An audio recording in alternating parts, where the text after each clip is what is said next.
계시와 종말이라는 그 마지막 내세관과 심판관이 어떻게 유대교 안에서 그 영향을 미쳤는지, 또 이번에는 어쨌든 좀 더 신약과도 접점이 많은 부분이라 후반부에는 신약과 어떤 연결점인지도 좀 더 간접적이지만 다뤄볼 수 있는 걸로 하면서 강의를 좀 마무리해 볼까 합니다.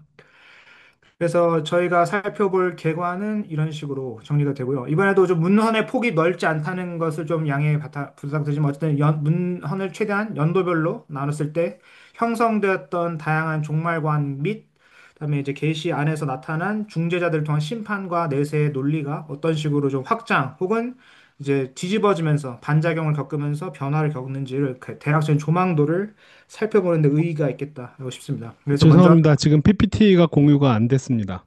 지금 화면이 네, 쉐어가 안 되고 있나? 지금 제가 네. 쉐어 눌렀는데 다시 한번 해보겠습니다. 그러면 다시 한번 해보겠습니다. 그다음에 이 상황에서 다시 쉐어로 다시 이걸로 해보겠습니다. 보이시나요? 지금 다시 이렇게 하면 보이시나요? 이제 보이시는 걸로. 네. 네, 이렇게 문헌들의 순서와 이제 서론을 한 후에 이제 문헌들의 순서라는데 제일 처음 다루게 될 문서는 그 종말에 대한 일종의 원형적 기억 내지는 또한 전승의 원류를 담고 있다고 할 수 있는 다니엘서부터 시작해서 그 다음 시기로 잡을 수 있는 쿰란 문헌 중 특별히 종말적인 전쟁을 다룬 전쟁 두루마리 그리고 4Q 5일을 통해서 구원에 대한 전체적인 이해가 쿰란 공치 어떻게 펼쳐졌는가, 또한 이 전승을 특별히 저 다니엘 전승을 새롭게 전유했던 에녹 일서의 비유서에 대해서 나왔던 인자 전승에 관한 목록을 보고, 그 다음에 이제 이런 전승의 반대편에 서서 이제 완전히 별도의 내세 중심적 세계관을 거부했던 사두개인들의 신앙관이 어떤 것인지를 살펴보고, 그 다음에는 이제 좀 더 전승의 마지막 마무리 단계에서 이루어지고 있는 이제 에스라 사서와 바루기서를 통해서 이제 지난 시간과 유사하게 율법에 대한 이해를 좀 정리를 해줬던 것처럼 에스라 사서와 바루기서에 나타난 내세관과 종말관이 어떻게 연결이 되는지, 그리고 이걸 통해서 신약과 연결되는 제2성전기 문헌의 특징과 종말론의 대략적인 이제 큰 원류를 이제 정리하는 시점으로 가면서 우리에게 제2성전기 문헌이 어떤 의의를 주는가를 한번 정리해보는 시간으로 강의를 마무리해볼까 합니다. 자, 그래서 먼저 첫 번째로 보면은 이제 종말론 안에서 어떤 역사인식의 변환이 이 제2성전기에 생겼는가, 이것을 좀 살펴보는 게 중요하겠죠. 일단 보상과 심판이라는 두 가지 핵심적인 개념이 되게 중요하게 등장하는 것 같습니다. 제2성전기 안에서 유대인의 삶과 구조를 형성하는 가장 근본적인 개념일 수 있으며, 어찌 보면 전통적인 신정 질서에서 언약이라는 그 내용을 좀 더 확장해서 자신들만의 삶의 전통으로 내려오게 하는 중요한 개념적인 틀이 이 종말에 대한 개념, 특별히 그중에서도 보상과 심판을 축으로 한 현세와 내세의 긴장이라는 것이 중요한 의의가 될 수 있겠다 생각이 될 수 있겠고요. 특별히 이제 유대 공동체가 지금했던 식민 지배 상황, 특별히 에르츠 이스라엘이라는 땅을 언약적으로 물자 그대로 수용할 수 없게 되는 그런 제약 안에서 전통적인 율법 보상의 개념보다는 이것을 조금 더 내세화하며 앞으로 다가올 미래에 대한 소망을 갖추는 쪽으로 좀 이제 종말론이 다르게 발전하고 변화되었다라는 것을 우리가 볼 수 있는데, 가장 그 원류를 우리는 다니엘서 12장을 비롯한 부활에 대한 소망이라든가 아니면 인자의 심판이 이제 종말적 권세를 가지고 열방에 대한 이스라엘의 우위를 분명하게 새롭게 인식하게 해주는 그런 인자의 심판이 나타난 7장 등을 통해서도 이제 본격적으로 이제 유대 공동체의 기억 안에 종말에 대한 어떤 기대와 열광주의적인 그 원류가 등장할 수 있겠다, 할 수 있겠죠. 그리고 이것들이 분명히 신약 안에서도 나타나게 됩니다. 특별히 신약 안에서는 이런 행위와 결과 사이에 지연된 정의라는 개념이 지금은 아니나 나중에 나타날 하나님의 권세, 그리고 그 다스림의 완성이라는 개념을 가지고 신약에서는 좀 더 응축된 언어를 가지고 하나님의 나라, 그리고 예수 그리스도의 사역을 통해 실현되는 종말의 시작이라는 개념으로 등장하지만, 그 원류에 있어서는 이 종말론 안에서의 지연된 정의를 바라봤던 유대 제2성적 유대인들의 종말관이 그 근본에 있다라고 할 수가 있겠죠. 그리고 이제 묵시적인 세계관 역시 강하게 이제 등장하는 이 여기에서의 종말론의 특징이다라고 할 수 있겠습니다. 단순히 어떤 장르 문학의 명칭을 넘어서서 고통받는 현실에 대한 응답으로서 묵시를 바라보는 신정론적인 답을 구하는 것이 제2성적인 문화에 나타난 종말관 안에 포함된 묵시의 개념일 수 있을 텐데요. 특별히 역사와 시간, 공간을 전면적으로 자신들이 가졌던 이제 신적 지식의 틀로서 조직화하고 재서술하려는 시도가 문헌 곳곳에 등장하는 것이 또 하나의 특징이다라고 할 수가 있겠습니다. 특별히 이런 유대인들이 가졌던 묵시적 세계관을 이중 세계관이라고 할 수가 있는데요. 현세가 비록 악의 세계 세력과 그 지배 아래 놓여져 있지만 은폐된 하늘의 질서가 분명히 계시를 통해 등장하며 언젠가 그 질서가 완성될 때에는 모든 것이 바로 잡게 될 것이다. 라는 것을 이제 우리가 기대한다는 것을 우리가 읽을 수 있게 됩니다. 그래서 지금 당장 어찌 보면 이것은 그들이 가지고 있던 역설적 상황에 대한 응답이라고 할 수 있겠는데 당장은 하나님의 어떤 직접적인 응답을 통해서 외세의 질서라든가 자기들이 바라는 이상향이 이루어지지 않게 되는 그런 현실의 침묵 앞에서 일종의 신학적 응답을 이런 종말론 가운데 새롭게 받아들이게 됐다라고 할 수가 있겠죠. 그래서 이 사람들이 가졌던 고난의 의미는 시간적으로 유예된 승리, 그러니까 우리가 이제 흔히 신약 안에서 설명하는 이미 왔지만 아직은 완성되지 않았다는 그런 구도의 틀을 빌려와서 같은 내용이 아니라 하지만 지연된 시간 안에서 분명히 우리는 승리를 맛보게 될 것이다라는 개념적 틀이 어느 정도 유대인들의 사고 안에 내재될 수 있을 가능성이 있다라고 볼 수가 있게 됩니다. 특별히 이런 묵시적 서사 구조의 비밀은 지난 시간에 우리가 다뤘던 계시를 중재해주는 중재자와 그 중재자의 권위를 빌어서 계시에 대한 그리고 율법에 대한 독점적인 해석 권한을 가진 해석자의 삼중 구조를 통해서 하늘의 시간표, 신현서의 예를 들 경우에는 이제 천상의 돌판에 있는 내용을 온전하게 이해해서 그 신적인 질서를 인간 역사에 투사해서 그대로 재현하고자 하는 의도와 의지와 욕망들이 분명하게 이 문서들에 드러나게 된다라고 볼 수가 있겠죠. 그래서 그 질서가 이루어진 때가 분명히 내세와 심판에 대한 지금 모든 결말이 완성된 때다라는 기대가 분명히 있었던 것 같습니다. 그러니까 이런 내용들과 더불어 신약 안에 나타나는 종말론의 흐름까지 같이 엮어서 본다면 조금 약간 극단적인 언어로 묵시적 열광주의를 가졌다라고 그 시대의 종말론적인 기대를 다 우리가 어느 정도 이제 그런 패턴화해서 말할 수 있을 것 같습니다. 그러나 모두가 다 이런 묵시적 열광주의에 응하지는 않았다라는 것을 사두개인들의 예시를 통해서 우리가 한번 살펴볼 수가 있을 것 같고요. 자, 그런데 이제 각각의 문서가 나열해주는 그런 내세의 보상과 심판에 관해서는 분명히 어느 정도 유사점도 있지만 차이점도 있는 경우가 있습니다. 특별히 이제 에스라 사서 같은 경우가 이제 최종적으로 변형되어진 이제 종말에 대한 개념의 일종의 산편을 보여주는 중요한 문헌적 예시가 되는데 다른 문헌들에는 좀 침묵하고 그냥 의인의 부활 혹은 이제 영광의 상태 정도로가 묘사되고 있는 사후 영혼의 보존과 그 안에서 심판까지 기다리는 중간 상태. 어찌 보면 그러니까 가톨릭 안에서 말하는 연옥의 개념에 가장 유사한 그런 중간 상태의 개념이 굉장히 상세하게 묘사되는 것이 에스라 사서의 특징이고요.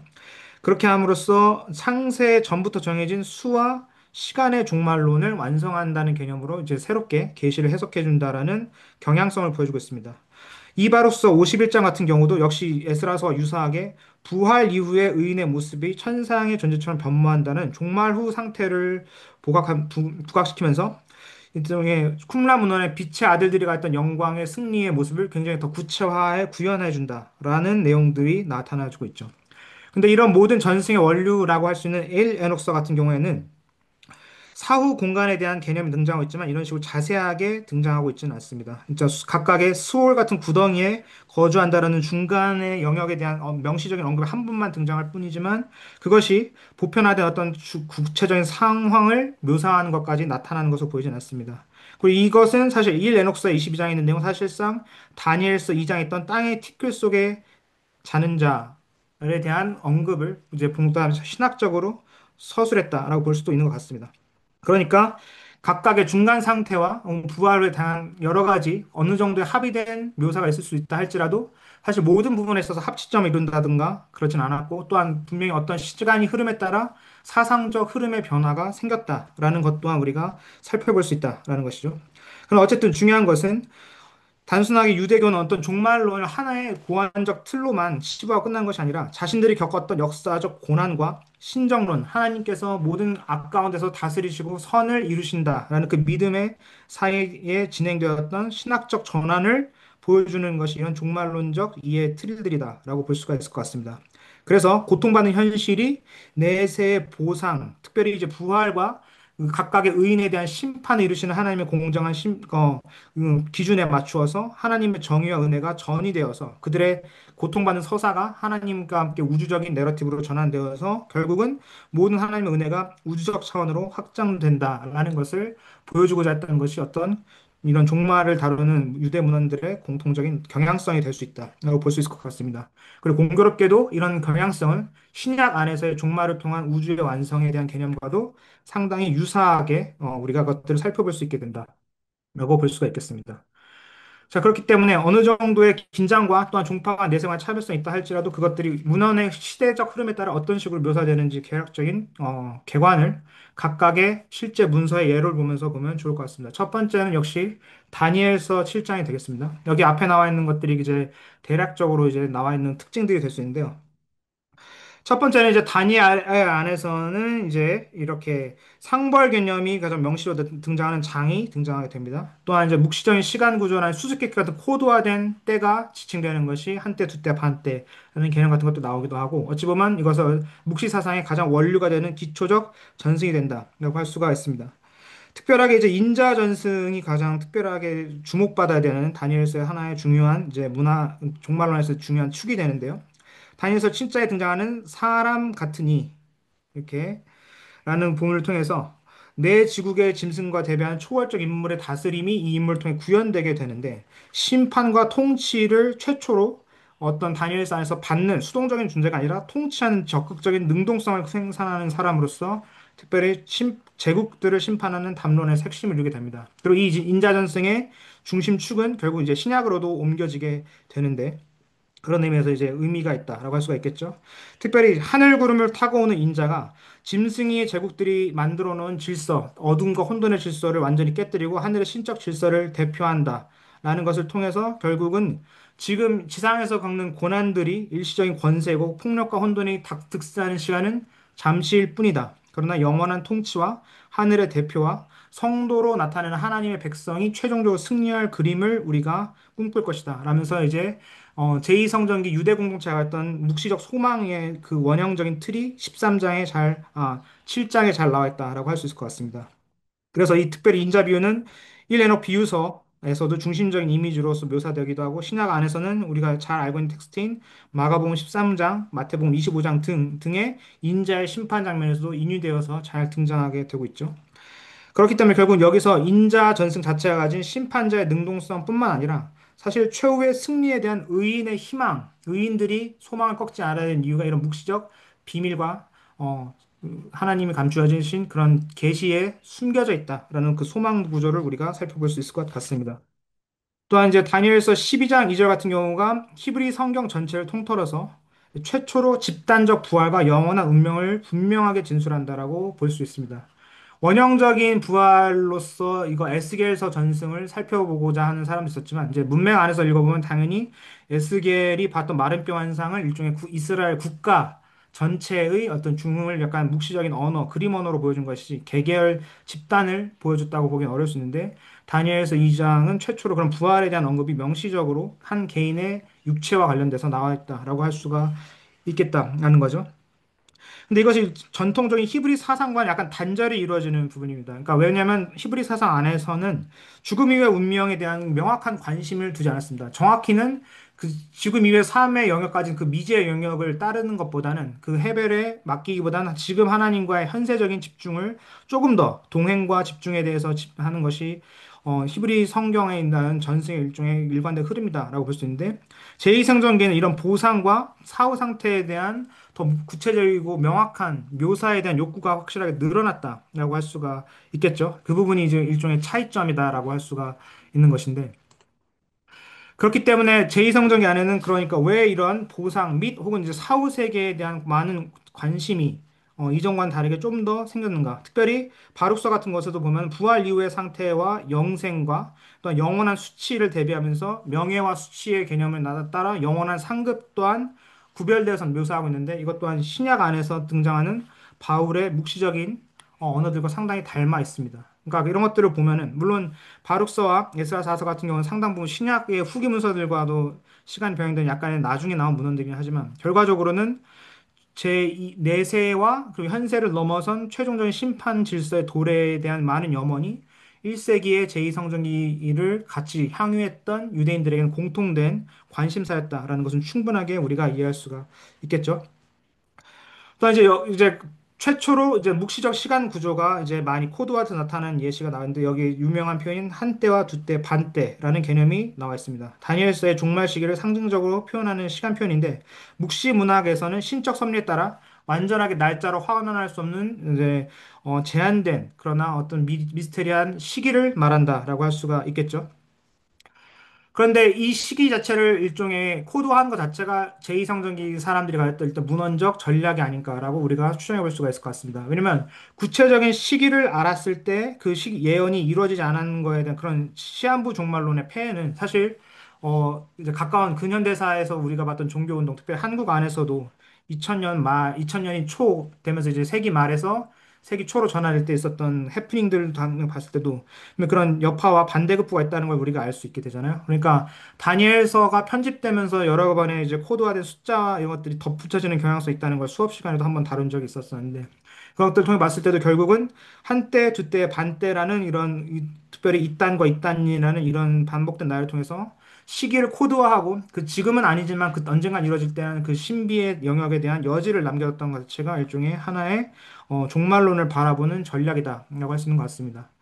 제가 이제 수업 시간에 그냥 다뤘던 것 중에 이제 재미있던 것은 아람어 텍스트의 내용을 통해서 한때와 두때를 나누는 그 아람어가 이단과 이단인이라는 그 개념인데 이단인이 두때라고 보기보다는 때들, 날들이라고 해석을 돼서 별도의 시기이며 어떤 두때 반이라고 확정할 수 있는 것은 아니다라는 재미있는 논문 한번 같이 본 적도 있었는데요. 그러니까 전통적인 관점 안에서는 그것이 7년의 반, 그러니까 한때와 두때와 반때를 통해서 불완전 숫자인 개념으로서 종말의 때로 지나가기 위한 환란의 때를 상징적으로 한다라고 했는데 그냥 어원학적으로 그것이 그렇게 설득력 높지 않은 신학적 추론일 수 있다는 가능성을 알려주는 거 자체로 의미가 있었던 것 같습니다. 그러니까 어쨌든 여전히 수수께끼로 남아있는 한때와 반때, 두때 이 개념들만 본다 할지라도 결국 이 시기를 의도적으로 코드화해서 숨겼다라는 것 자체가 그들한 사람들이 가졌던 종말에 대한 의도적인 여백을 두려는 해석 전략을 우리가 한번 살펴볼 필요가 있다라고 볼 수 있을 것 같습니다. 그리고 이러한 의도화된 코드화는 분명히 계시록의 11장, 13장에 11장에서 13장에 나타나는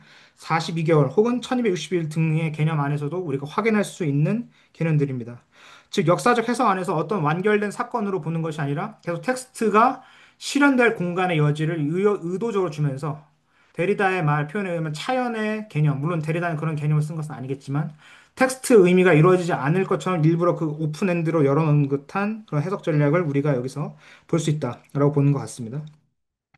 자, 어쨌든 그런 의미에서 이런 여러 가지 개념들의 원형을 담고 있다라는 차원에서 다니엘서는 굉장히 중요한 의의를 가지는 문서가 될 수 있다라고 볼 수 있습니다. 특별히 12장 3절에 나와 있는 지혜자들, 지혜 있는 자들을 통해서도 결국 다니엘서가 촉구하는 묵시문학에 대한 수용 태도는 묵시문헌을 비롯한 그런 계시를 받아들일 수 있는 소수의 엘리트 집단이 형성될 수 있는 개념을 형성하는 데 어떤 영향을 미쳤다라고 볼 수가 있겠죠. 물론 다니엘 자체가 그것을 의도하지 않았다 할 수 있을지라도 그렇다면 결국은 이 묵실한 해석을 필요하고 해석을 지나는 가운데 그 해석에 어, 이루어지는 시간, 즉 인내의 때 그것을 견뎌내갈 수 있는 소수의 의인만이 이 텍스트의 무게를 감당할 수 있다. 라는 식의 해석관과 그 해석을 수용하는 공동체관에 어느 정도 영향이 있었다라고 보여줄 수 있으면 이 개념들은 지속적으로도 후기의 문서들, 특별히 신약 문서들까지도 영향을 주는 중요한 내용이 될 수 있을 것 같습니다. 그런 의미에서 다니엘서는 단지 구약의 한 예언서가 아니라 제2성전기의 묵시적 사고방식 틀에 있어서의 전체적으로 정형화될 수 있는 원형적 문서가 된다라고 볼 수가 있겠고 그 이제 예시들을 몇 가지 있는 문서들로 지금 한번 확인해 보면 좋겠습니다. 그래서 주요 본문들로 추릴 수 있는 것은 이제 앞에 있는 내용들인데요. 이제 그것들에 대한 것은 추후에 이제 PPT와 다른 것을 보충해서 보시면 좋을 것 같고, 저희가 이제 직접 선정한 본문은 이렇게 됩니다. 가장 유명한 인자 본문이고, 이제 1장에서 7장에 쓰인 아람어 본문이기 때문에 아람어로 같이 변기를 해봤습니다. 자, 여기서 본 것처럼 하늘의 구름과 함께 사람의 아들 같으니, 즉 구름을 타고 오는 인자 같으니 심판의 주체자로서 등장하는 첫 번째 영광선 인자의 모습이 13장에 나와 있고 그의 권세와 영광과 왕국. 이제 이 부분이 이제 우리가 좀 어찌 보면 사실은 익숙한 걸 수 있죠. 무의식적으로 지나갈 수 있지만 만약 교회를 다니신다고 했을 때는 주기도문에 나와 있는 그 원문이라고 하지 않을 수 있지만 우리가 무식정에 마지막 붙이는 나라와 권세와 영광이라는 그 개념 안에서도 결국 사실 그 사고의 뿌리는 그것이 원문이 아니라 할지라도 다니엘서 14장에 나와 있는 인자가 가지고 올 영광의 상태를 이미 후대 기독교의 송영 안에서 그 주기도문의 원문이 아니라 할지라도 그것을 해석해서 덧붙이고자 하는 해석적 전승이 있었다라는 것의 흐름을 사실 이렇게 다니엘서 7장 14절을 통해서 볼 수가 있습니다. 결국 그 기대, 인자가 가져올 왕국이라는 것은 영원한 권세이며 멸망하지 않을 것. 이것은 또한 에레츠 이스라엘이 땅에서는 완전하게 이루어질지 않아도 하늘의 질서가 도래할 때는 완전히 이루어질 것이다. 라는 유대 민족의 염원을 성취하는 그 예언적 성취를 기대하는 것으로서도 우리가 볼 수가 있겠습니다. 자, 그리고 이제 히브리어, 후반부에 나와 있는 히브리어로 된 부분은 이제 12장 2절, 특별, 아까 말씀드린 명시적인 부활을 다뤘기 때문에 중요한 텍스트라고 보여진 부분을 이렇게 발췌해 봤습니다. 결국 흑의 땅에서, 여기서는 아까 말씀드린 그런 스월의 파편이라고 할 수 있는 그 공간 안에서 많은 이들이 깨어날 것인데 이들이 깨어나는 방향을 설명하는 이제 히브리어 말을 통해서 결국은 영원한 생명을 향해, 그러니까 의인의 편에 선 자들은 영생을 얻는다. 그러나 그 반대편에 선 자들은 치욕과 영원한 수치를 향해서 몸이 깨어날 것이다. 라는 것을 통해서 부활에 대한 명시적인, 특별히 의인과 악인이 각각의 행위에 따른 보상으로서 영원한 수치 혹은 영원한 영광의 상급이 각각 나뉘어지게 될 것이다. 라는 그런 것을 보여주게 됩니다. 그러니까 구약 안에서 있었던 명시적인 흐름, 현세 안에 집중하고 하나님과의 동행과 내세에 대한 관심이 거의 무가치해 보였던 그 지혜 전승의 흐름과는 다르게 분명하게 종말적인 보상과 영원한 나라의 도래를 꿈꾸는 그 원형적인 흐름이 여러 다니엘서 안에서 우리가 확인해 볼 수 있다라는 것을 한번 볼 수 있었습니다. 자, 그럼 여기까지 하고 다니엘서로 넘어간 다음에 이제 두 번째 다음 시기가 될 수 있는 쿰란 문헌들, 특별히 이제 중심이 되는 두 문서를 1QM 전쟁 두루마리와 4Q521 문헌이라고 우리가 볼 수 있을 것 같습니다. 자, 1QM은 이제 분해의 오르라고 할 수 있는 빛의 아들과 또한 그 반대편에서는 어둠의 아들 간의 영적 전쟁을 통해서 이원론적인 종말관을 보여주는데 이건 단순히 제2 문서가 아니라 실제로 지침서로서의 역할을 하기도 합니다. 그러니까 예배를 드리는 것을 나와 있기도 하지만 예전에 잠깐 언급드린 것처럼 실제로 어떻게 진영을 짤지 그 진영 안에서 어떻게 보초 혹은 각각의 편대 군 편제를 어떻게 이루어서 백성들을 이렇게 전장에 동원할 수 있을지에 대한 굉장히 구체적인 매뉴얼 같은 성격을 갖고 있는데 그 근간에는 빛의 아들과 어둠들 안의 싸움이 종말의 때에 이르게 되면 종말에는 결국 우리가 빛의 아들들에 속한 자들이 이긴다라는 이원론적 세계관이 자리 잡고 있습니다. 그 4Q 52일 같은 경우는 그리고 1QSA에도 부분적으로 이제 수용돼 나타나는 것인데 메시아의 존재를 왕적이고 제사장적인 존재로 구체화해서 포용적으로 설명하고 있습니다. 여기에 있던 메시아의 존재가 아마도 다니엘서에 나와 있던 인자 같은 존재를 원형으로 삼아 이것을 쿰란 공동체의 해석으로서 제공한다라고 볼 수가 있겠죠. 여기서 언급된 이제 중요한 내용은 죽은 자의 부활과 눈먼 자의 치유한 것, 이것은 일종의 이사야 예언의 성취를 통해서 종말에 이런 자가 온다면 종말의 때에 승리가 그와 함께 우리에 임할 것이다라는 공동체의 기대를 우리가 볼 수 있는 것 같습니다. 그러니까 이제 명백하게 우주론적이고 종말론적 이원론적인 틀 안에서 공동체는 이렇게 빛과 어둠의 편에 서서 우리는 빛의 편에 서서 분명하게 싸워 이길 수 있게 되며 그래서 우리의 맞은편에 있는 악한 권세 벨리알과 영적 어둠 그리고 그 벨리알의 지배를 받는 세상의 왕들의 군세가 언젠가는 떨어질 수밖에 없게 될 것이다. 라는 기대가 분명히 쿰란 공동체에 있었던 것 같습니다. 특별히 이들이 따르고 있던 종말의 전쟁 시간표는 철저하게 하나님의 예정된 시간표에 따라 진행되기 때문에 이런 의미에서 쿰란이 가졌던 전천년주의적 묵시론적인 틀이 사실은 이런 개념들 안에서 나온다라고 할 수가 있는 것 같습니다. 특별히 이것은 이때 희년서에서도 나왔던 것처럼 중요한 이제 전승, 특별히 모세의 돌판과도 연결된 하늘의 돌판 개념, 그것이 결국 지상에서 하나님의 시간표에 따라 성취된다라는 종말적 시간 구도가 이미 예전 전승을 받아들인 상태에서 쿰란 공동체의 수용을 통해 이렇게 발전되었다라고 볼 수 있는 여지가 충분한 것 같습니다. 그래서 쿰란 공동체의 종말을 대하는 자세는 물리적 저항을 포함하지만 1큐에서 보인 것처럼 그것을 배제하진 않지만 보다 더 강점을 둔 것은 영적인 정결과 공동체 질서의 철저한 유지에 있었다라고 볼 수 있으며 그리고 이것을 잘 지킬 때의 최후의 승리를 하늘의 작정을 따라 우리가 이룰 수 있다라는 믿음이 있었던 것으로 보입니다. 그 이제 제사장과 왕이 통합했던 이중적인 메시아 구조, 이것도 역시 이제 예수 전승과도 접촉점이 있는 부분이기 때문에 상당히 좀 의미가 있게 다뤄볼 필요가 있다고 생각이 됩니다. 첫 번째, 왕을 대표하는 메시아 계열을 일종의 다윗 계열의 메시아라고 할 수가 있겠죠. 그 전쟁을 다스리며 정치적인 압제를 풀어주는 메시아가 될 수 있겠습니다. 그리고 이제 쿰란에서 중요하게 다뤄진 제사장적 인물은 이 히브리서에서도 등장한 것처럼 멜기세덱의 권세와 그 위계가 거의 이 종말적 제사장적 공동체의 메시아에게도 나오고 있습니다. 그렇기 때문에 이 1QS의 특별히 이제 2장 11절에서 22절을 보면은 종말 잔치에서 제사장이 다윗계 메시아보다 앞에 앉아서 축복하게 되는데 여기에서 보면은 두 모델의 통합보다는 일종의 제사장적 모델이 우위에 있는 것처럼 보이기도 합니다. 근데 어쨌든 이것을 통해서 말하고자 했던 그 국난공동체의 의도는 사독계 다윗계 전통을 일종의 그 종말의 잔치 안에서 합쳐져서 통합하여져서 공동체 안에서 메시아적 권위가 상호보완적으로 즉 우리는 하나님에 대한 제의적인 완성도 분명히 선언을 받을 뿐더러 그가 인정한 존재, 왕적인 존재가 분명히 종말의 승리를 이끌어오는 전쟁 혹은 정치적 정당성 역시 확보할 수 있다라는 신학적인 의도로 읽을 수 있을 것 같습니다. 그 흥미롭게도 이런 제사장 계열의 왕과 그다음에 메시아 계열, 다윗 계열의 왕의 이런 하나의 통합되는 흐름은 신약 안에서도 히브리서나 마태복음 등에서도 그대로 계승되어 나타난다라고 볼 수가 있는 것 같습니다. 그렇기 때문에 단일한 어떤 메시아 중심 상을 말하기보다는 이런 이중된 직분을 하나로 통합시키는 그림을 통해서 쿰란 공동체의 메시아상은 매우 독자적이고 통합적인데 이것 역시 그들이 바라보았던 종말관에서 탄생한 것이다라는 것을 살펴보는 데 의의가 있습니다. 종말의 잔치에서 이 모든 승리를 확정짓고 알려주는 존재로서 메시아를 기대하고 있었다. 그 부분이 중요한 것 같습니다. 자, 그리고 아까 잠깐 언급드린 것처럼 이제 계명과 언약을 지키기 때문에 그 사람들의 구원의 여부는 당장 있는 현실에 맞서서 어떤 급격한 변화를 가져오는 것보다는 주어진 계명과 언약을 따라 공동체의 성결을 지켜서 율법이 주어진 대로 정결의 규율을 따르는 삶을 완성하는 것에 관심이 더 있었습니다. 그렇게 함으로써 그들이 생각하는 구원, 종말적인 구원은 영적이고 공동체적인 질서가 회복되는 것과 마찬가지였기 때문에 그렇게 굉장히 많은 입회에 대한 제한 절차와 그 입회에 따라서 또 열심히 그 공동체의 규율을 엄격하게 지키는 엄중한 금욕적이거나 또한 그 공동체 규율을 지켜야 하는 삶이 강제되었다라고 볼 수가 있겠죠. 그렇기 때문에 쿰라문에서의 구원이란 단순하게 내세의 구원을 당장 바라보는 것보다도 현세 안에 그 질서의 공동체를 이끌어오는 것에 관심이 있었다. 이 부분은 또한 단순하게 종말적 보상을 바라던 다른 유대교 분파와는 약간의 차이를 두는 지점이다. 라고 볼 수 있는 것 같습니다.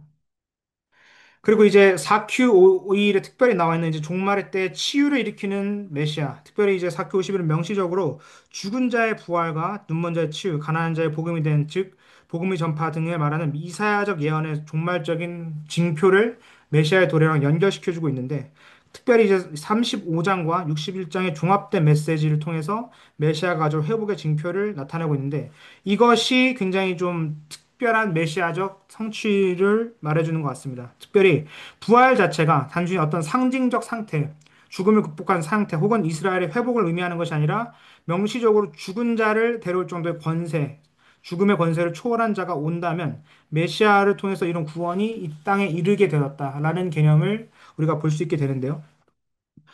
그런데 이런 흐름이 공교롭게도 신약에 나타난 예수를 통한 부활관과 굉장히 밀접한 연관을 가지게 됩니다. 그래서 우리가 만약 2주 전에 나눴던 것처럼 쿰란을 단순히 종파적인 개념의 하나의 섹트로 본 것이 아니라 당시에 1세기에 퍼졌던 디아스포라 사람들이 굉장히 폭넓게 공유했던 하나의 사상적 흐름이라고 본다면 이 흐름 안에서 예수의 부활을 분명하게 이런 메시아적 사명과 그 징표로 이해하고 있던 흐름과 분명히 연결하는데 더 무리 없이 잘 연결이 될 수 있다라고 볼 수가 있을 것 같습니다.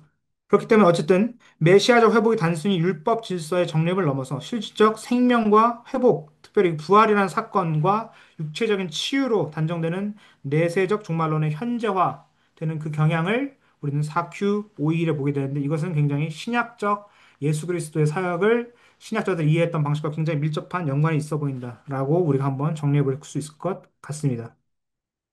자, 그래서 이제 각각의 본문들에서 중요하다고 생각되는 예시들을 이렇게 뽐낼 수 있고, 특별히 이제 전쟁 두루마리 안에서 나타난 전쟁의 이제 서론격인 부분과 그 부분이 이제 1장 1절에서 11절이 되고, 또한 1큐의 그 부록, 공동체 규율의 부록이라고 할 수 있는 부분에서 역시 제사장적 메시지와 왕적 메시지와 이중도례에 대한 부분, 아까 언급드린 부분을 이 본문에서 볼 수가 있습니다.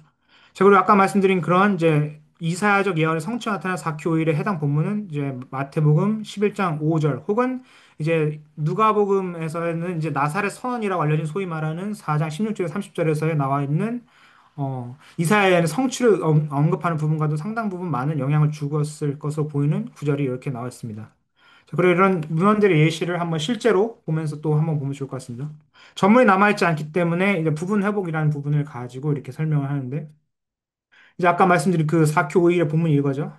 이제 이사야 예언을 암시하면서 죽은 자들을 살리고 가난한 자들에게 복음을 전하실 것이다. 그리고 그 부분 이제 괄호 펴진 부분이 이제 본문에 없지만 추정되었을 것으로 살 때는 히브리어를 복원해서 그거에 대한 해석이 나오는 겁니다. 그런데 이제 그 내용이 그 메시아가 백성을 권능으로 심판하고 악인을 진멸할 것이다.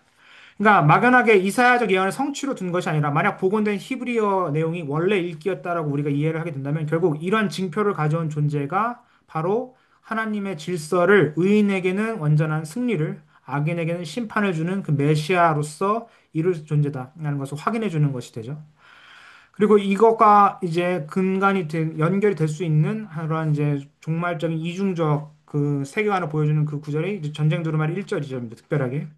이제 이 모든 쿰란의 세계관 안에서 이중적인 대립을 잘 보여주는 첫 번째 구절이 바로 되는데 빛의 아들과 어둠의 아들들 간의 소멸 전쟁 이렇게 좀 버생하게 해석하지만 서로의 존재를 놓고 이제 절멸을 나누는 그런 극한의 대립 상황이라는 것이 이제 펼쳐질 것인데 빛의 아들들과 어둠의 아들들에 속한 벨리알의 진영과 그 벨리알의 진영에 속한 자들을 에돔, 모압, 암몬 자손의 군대 즉 히브리 전승 안에서 이스라엘의 대적자들로 지칭되는 대표적인 군세들과 어둠의 아들들을 동치화해서 그들과의 싸움에서 이겨야 되는 그런 극한의 종말적인 대립 상황으로서 자신들의 위치를 이해하고 있었다라는 것으로서 이런 텍스트들의 예시를 볼 수가 있습니다. 즉, 쿰란 공동체는 이런 종말적인 성취 가운데서 그 뿌리를 히브리 전승 안에 두고서 자신들이 그 종말을 살아가면서 그 종말의 예언을 이루는 일종의 주역으로서의 자신의 공동체의 의식을, 자아의식을 연마하고 확장하는 그런 해석적 단계를 거쳤다라고도 이해할 수 있는 것 같습니다.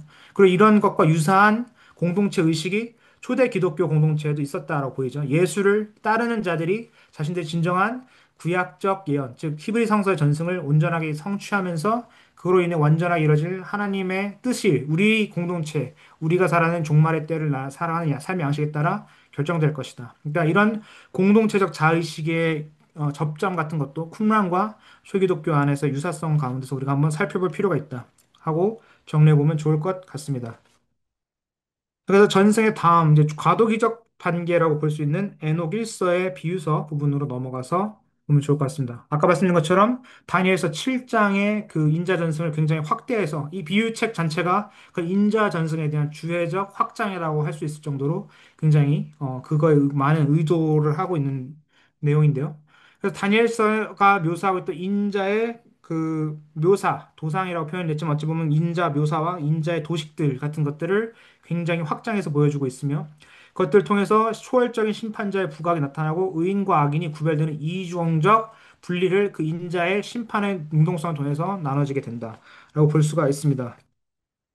이 부분에서 좀 접짚고 넘어가는 게 좋은 게, 3세기 경으로, 즉 2세기, 그러니까 200년 후반으로 알려진 이제 에녹 3서 같은 경우에도 분명히 에녹이 천상적 존재로 격상되는 메타트론의 이벤트가 나오고 있습니다. 그러나 이 메타트론의 이벤트 안에서 에녹은 여기 에녹 1서 비유에 나온 것처럼 종말적인 권세와 심판, 심지어는 하나님께 드려지는 경배를 일부 나눠받는 것 같은 천상적으로 높은 지위를 받는 존재로서 묘사되고 있지 않거든요. 분명히 아크에인절이라고 무슨 천사 장과 같은 존재로 변모되었다라고 나와 있지만 에녹 1서의 인자가 말하는 것처럼 독특한 심판자의 지위를 계승하고 있다라고 보여지는 않습니다.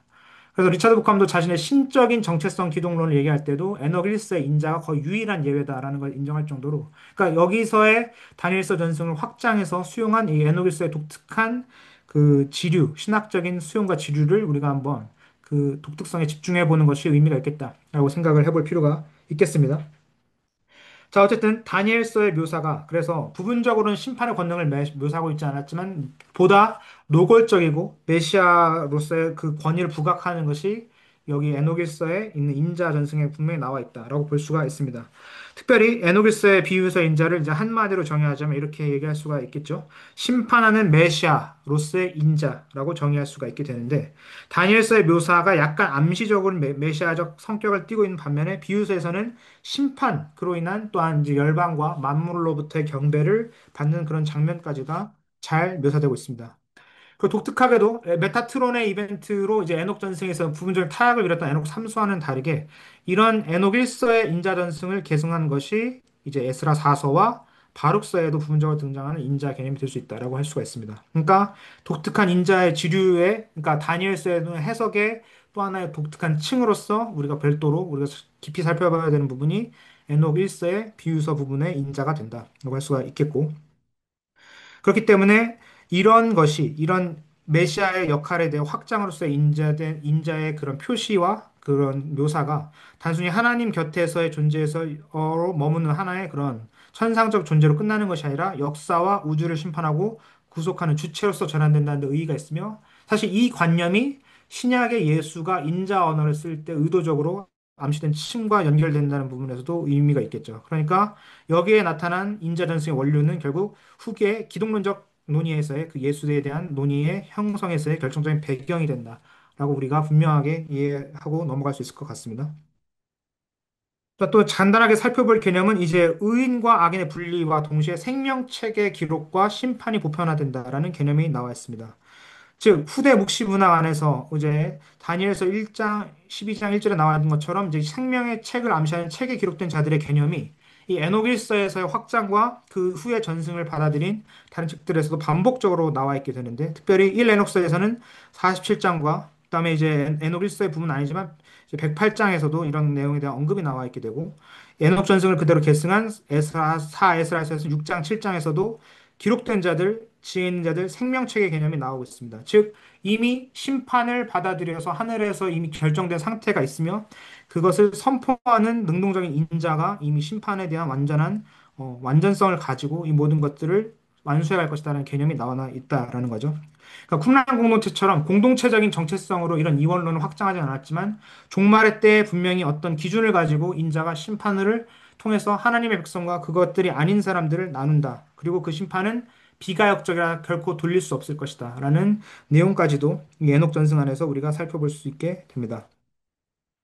자, 그리고 이제 중요한 부분은 이제 에노빌스 안에서 이런 묘사된 인자라는 것이 단순한 부활이나 생명의 관념을 말하는 것이 아니라 이제 종말 이후에 그런 인자가 가져오게 될 생명의 상태 역시 빛 혹은 천사적인 존재, 영광의 자리에 참여 등과 같이 내세에 대한 고양된 형상으로서 제시된다는 것도 또 중요한 지점이 되는 것 같습니다. 그리고 이런 부분은 사실 신약 안에서 부활체에 대한 막연한 듯하지만 어쨌든 어떤 영광스러운 상태, 바울의 언어를 통해서 내다보게 되는 그런 부활체에 대한 기대 같은 것들이 사실은 이런 부분들과 공명하는 지점이 있다라고 할 수가 있겠죠. 그러니까 단순히 부활로서 이 모든 것이 끝난다라기보다는 그 부활의 영광스러움이 어떤 것이다라고 분명한 예언적인 선언을 하는데 그 전승의 흐름이 분명히 바울이 가졌던 생각과의 틀과도 연결이 될 수 있는 지점이 여기 보인다라고 볼 수 있는 것 같습니다. 특별히 에노길서 안에서는 39장과 62장과 3장 등에서 나타나는 의인들이 거주하는 처소로서의 하늘 궁정이 나타나고 왕적 메시아 앞에서 영광을 입으며 악인들의 심판을 지켜본다라는 개념들이 있는데, 신약의 성도들의 영광스러운 부활의 상태를 묵시 언어로 표현하는 내용이 이런 에녹서의 62장, 63장 등과도 상당 부분 매치되는 부분이 많다라고 살펴볼 수 있는 것 같습니다. 자, 그런 의미에서 다니엘과 쿰란 이후의 묵시 사상을 심화하는 지점으로서의 중간적 존재로서 이 에노빌서가 가진, 그리고 인자전승 문헌들이 가진 중요한 의의가 있다라고 우리가 한번 더 확인해 볼 수가 있겠습니다. 즉, 다니엘서에서는 이제 간접적으로 묘사되고 또한 메시아의 그 부활에 대한 내용 혹은 이제 심판을 다스리는 구체적인 내용들 같은 것들이 암시적이었지만 그것들보다 명확한 묵시적 그리고 심판적인 언어의 채색을 덧입힌 것이 에노빌서부터 시작되는 인자전승의 문헌들이다라고 할 수 있으며, 특별히 이제 심판의 정서적인 무게가 시간적 계시 안에서의 계산이 이루어지지 않았던 것에 대해서는 긴장이 나오지만 그 긴장조차도 받아들이면서 넘어가야 된다. 라는 그런 공백, 해석적 공백 또한 내려주는데 이 해석적 공백 역시 그대로 어, 신약의 종말에 대한 그런 긴장 상태로 열린 오픈 엔딩이라고 할 수 있는 그런 열린 결말 차원에서의 내용과도 상당 부분 연결되는 부분이 있다라고 볼 수가 있겠습니다. 그러니까 종말에 대해서 어느 정도 딱 고정된 시점으로 봐둔 것이 아니라 정해둔 것이 아니라 종말이라는 것이 이때 이런 징후와 함께 올 수 있지만 그때를 살아갈 때까지 현재에 집중하여서 이 고난을 이겨내는 의인의 자리에 서야 된다라는 희망의 메시지를 분명히 이 에녹 전승들의 문헌에서 우리가 살펴볼 수 있는데 이런 희망의 구조가 역시 신약 안에서 그대로 재현된다라는 거죠. 그런 의미에서는 신약의 저들도 이런 전승 안에서 분명 어떤 희망과 그런 요소들을 발견했지만 그 전승의 요소를 예수와 결합시켜서 자신들만의 독특한 사고의 결로서 해결하고자 했던 것이 아닐까라고 우리가 한번 추정해 볼 수 있는 부분이 있다라고 볼 수 있는 것 같습니다. 자, 그래서 이제 주요 본문들로서는 이렇게 몇 가지들을 네 군데 정도를 꼽아서 보여지고 이것들에 대한 개략적 해석은 이제 화면에 보이신 대로 이해할 수 있겠고 추후에 PPT를 참고해 보시면 되겠는데 이제 그래서 본격적으로 이제 중요하다고 되는 그 두 가지 정도 예시만을 짚고 한번 넘어가겠습니다. 역시 지난번에 본 것처럼 같은 본문이라고 할 수 있는데 지난번에 다뤘던 계주어에 있는 부분의 46장 1절 2절입니다. 여기서 그의 사람의 모습 같다라는 그 부분 때문에 그리고 그 부분이 얼굴이 은총으로 가득하여 천사처럼 보인다. 이것이 그러니까 인자전승의 중요한 어찌 보면 뼈대를 이루는 이미지가 되는 거죠. 사람, 그러니까 사람과 같은 사람이기 때문에 인자, son of man이라고 보이지만 그것은 단순한 사람이 아니라 천사와 같은 어떤 광의와 위엄을 가진 존재로서 분명히 계시 가운데 있었다라고 보여지고 그래서 이것에 대한 궁금증으로 이 사람은 사람 같은 이가 누구며 어찌하여 옛적부터 계신 Ancient of the Days와 함께 계시고 있는가? 그러니까 이런 존재가 하나님과 함께 심판적 권세를 행사할 존재라는 것이 암시적으로 여기에 나와 있는 것인데 이제 이 부분을 통해서 인자전승에 대한 이미지가 사실은 이렇게 에노빌스에 본격적으로 담겨져 있다. 우리가 한번 확인해 볼 필요가 있겠습니다. 그리고 이제 두 번째 예시라고 할 수 있는 이제 거의 모든 부분에서 이제 종말에 대한 시나리오가 집약적으로 묘사되고 있는 62장 부분입니다. 의인들이 일어나며 얼굴에 부끄러움이 사라진다. 영광의 옷을 입을 것이고 영들의 주로부터 로드 오브 더 스트립로부터 생명의 옷을 입게 될 것이며 옷이 닳지 않을 것이며 영광은 영들의 주 앞에서 사라지지 않을 것이다. 어디서 많이 본 듯한 이미지들이 우리가 신약의 언어로만 비교해봤어도 많이 떠오르는 부분들이 있죠. 특별히 이제 옷을 입는다는 부분은 계시록에서도 등장하는 이미지들이고 그리고 의인들이 일어나고 부끄러움이 사라진다라는 내용 같은 첫 구절 같은 경우도 다니엘서 12장 2절에 있는 내용을 적극적으로 주해하면서 그것과 공명하는 전승의 인유가 일어나는 부분을 볼 수 있게 됩니다. 근데 그 부분이 덧붙여져서 이렇게 나타나는 것이 의미가 있다라고 할 수가 있겠죠. 그러니까 생명을 나누면서 그 생명이 확장되는 내용으로 다니엘서 전서를 보다 적극적으로 해석하고자 했던 에녹 기자의 의지와 표현들을 우리가 여기서 볼 수 있습니다. 그리고 이것들을 최종적으로 나오게 한 주체로서 인자가 중심축에 있다라는 것도 우리가 확인해 볼 수가 있겠습니다. 그러니까 결국은 인자가 내세와 종말세의 중심적인 이 역할을 하게 되며 그리고 그 내세의 보상에 이르는 영역까지도 총괄하는 존재로서 기능한다. 이 부분을 에노빌서의 비유서 부분으로 우리가 확인해 볼 수 있겠다. 정리하면 좋을 것 같습니다. 자, 근데 우리가 살펴본 것처럼 내세와 심판이 이렇게 중요한 가치와 그다음에 중심적인 생각의 틀로서 형성된 것처럼 보이기도 하지만 이거와 반대되는 경향성을 가지고 해석을 하고 그것을 설명하고자 했던 사람들이 또한 여기 등장하게 되고 있습니다. 그 부분이 바로 이렇게 사두개파라고 할 수 있는 사람들이 나타내는 이제 반묵시적인 신학의 개념이라고 할 수 있는데요.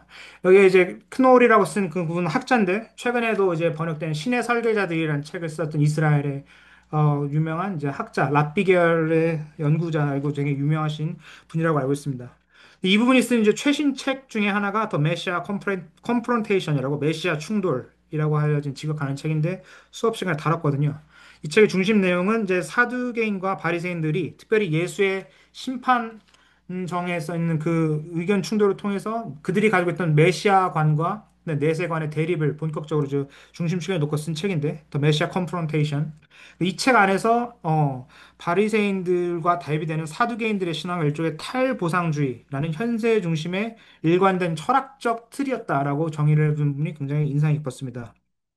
그러니까 단순히 요세푸스의 기록에 보면 반 혹은 그러니까 이단적인 가르침을 가졌던 사두개파가 단순히 그냥 이대 가르침에 대한 의도적인 이단성을 취득하고자 했던 것이 아니라 제사장 중심의 현대 구조를 일종의 제의적 정당성을 보면서 이미 자신들이 가지고 정립해 놓은 제의 중심의 또 제사장 중심의 질서 자체가 즉 하스모니안 계열이 가지고 있던 권력 구조의 정당한 위기 자체가 이미 신년사에 나온 것처럼 하늘의 돌판의 질서를 이미 이 땅이 구현한 상태이기 때문에 이것을 흔들기보다는 그대로 유지해야 된다라는 철저하게 내세보다는 현세에 집중한 탈보상적 의의로 자신들의 신학적 입지를 강화하고자 했다라고 평가를 해준 내용입니다. 그리고 이런 그 크놀의 책을 원문으로 이제 살펴볼 수 있는 가장 중요한 사료들은 역시 요세푸스의 사두개파에 대한 언급이 됩니다. 또한 그 역시 바르세파에 대한 언급을 하면서 이 두 종파가 어떻게 대립된 성격을 보여주는지를 우리가 볼 수 있는데요.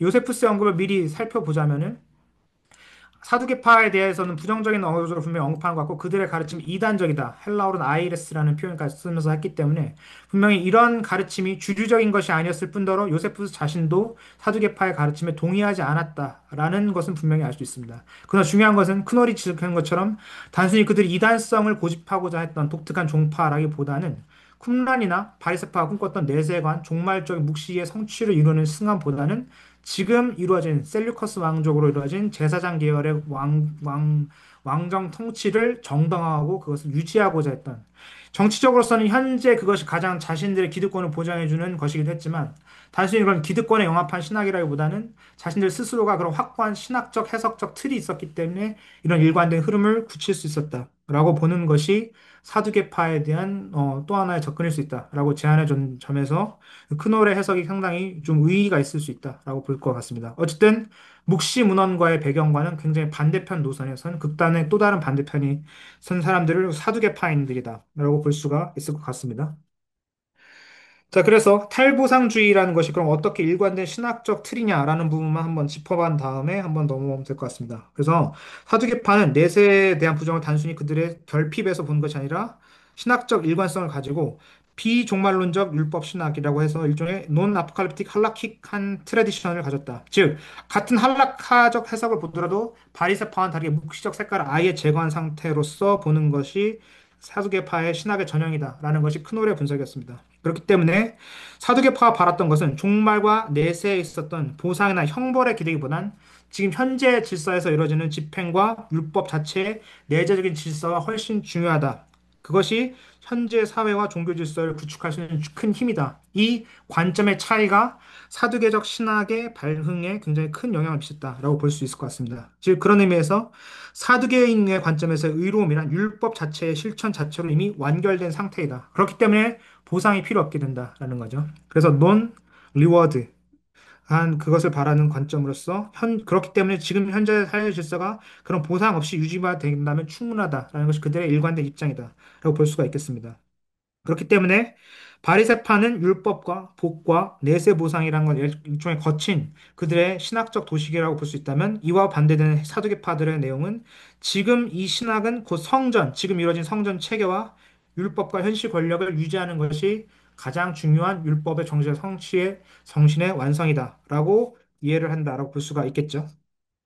그런 의미에서 그 사람들이 가졌던 현재적 질서와 제의적 정당성, 즉 예루살렘 성전에서 이루어진 모든 시스템과 날짜에 맞춘 절기와 안식의 준수 등 같은 것도 단순하게 어떤 하나의 율법적인 그런 질서에 하나 따른 예식이 아니라 지금 그 질서가 유지되고 하나님의 뜻이 우리의 공동체에 이루어지고 있다는 일종의 표지로서 이해하고 있었을 가능성이 굉장히 높다라고 봐야 될 것 같습니다. 그렇기 때문에 모세 오경 자체만을 권위로 삼은 것이 아니라 그런 종말 신학의 색깔을 최대한 히브리 전승에서 걷어내고 현재 질서 안에서의 그것을 구체화되는 예법들을 강조하는 것. 그러니까 할라카 질서 안에서 아까 말씀드린 것처럼 묵시적 색깔을 최대한 덜어내는 것이 그들 신학적 목적이었다라고 볼 수가 있겠습니다. 그렇기 때문에 성전 체제의 지속 가능성과 예전의 반복성, 예측 가능성이 그들에게 있어서 가장 중요한 것이고 그렇기 때문에 그런 반복된 제의 자체가 일종의 질서의 유지가 되고 있는 증거로 이해됐을 가능성이 충분히 높습니다. 자, 그런 것들을 가지고, 과연 근데 요세프스의 짧은 언급이 이 모든 것들을 잘 포괄할 수 있는가라고 볼 수 있는지는 모르겠지만, 일단 한번 살펴보면 좋겠습니다. 자, 그래서 다음으로 넘어가 보면, 그래서 요세푸스가 이런 사두개파들에 대한 언급을 한 내용은 크게 두 군데가 나오고 있습니다. 13절, 이제 유대, 고전이라든 유대 고대사라고는 안티퀴티 오브 주라는 그 책에 나온 내용인데 13절에 171절에서 173 두 절과 18절에 18장 그 내열의 16절에 17절 두 절인데요. 여기서도 명시적으로 사두개파는 부활과 영원 불멸과 내세 부상을 전면 부정했다라고 명시적으로 진술하고 있는데 또한 이와 대비되는 바리새파에 대한 진술을 통해서도 이들의 신학이 얼마나 대조점을 이루는지가 나타내고 있습니다. 자, 그래서 원형을 일단 보시면은 이렇게 되어 있죠. 여기서 나온 것처럼 이제 아이레시스라는 표현을 통해서 사두개파를 일종의 부정적으로 이단의 꼬리표를 이미 본 상태로 요세푸스가 해석하고 있다는 걸 볼 수 있습니다. 영혼과 몸이 함께 멸망한다 믿고, 즉 내세란 없고 죽음이라는 것은 지금 죽으면 끝나는 것이다. 즉 오늘날 실존주의 혹은 유물론적인 세계관이 말하는 철학주의와 상당히 맞닿는 지점이 있죠. 죽으면 아무것도 없다. 그것으로 이 모든 것은 끝났다. 심판은 사실 그때 이루어진 것이다. 그렇기 때문에 그런데 그래서 그들의 강조점은 오직 모세의 율법에 기록된 것 외에는 아무것도 따르진다. 지금 현재 질서를 이룸에 있어서의 토라의 중심성은 인정하지만 그 토라가 분명히 내세로 이어진 보상과는 철저하게 구별되어지고 선이 그어져야 된다라는 내용으로 이해하고 있습니다. 그렇기 때문에 영원한 생명도 없고 죽음 이후에 보상이나 형벌도 존재하지 않는다라는 해석으로 자신들의 의견을 확고하게 짚어왔던 것 같습니다. 이거에 대한 이제 또 다른 유사한 또 다른 언급이 이렇게 또 나와 있는 부분이 여기 있죠.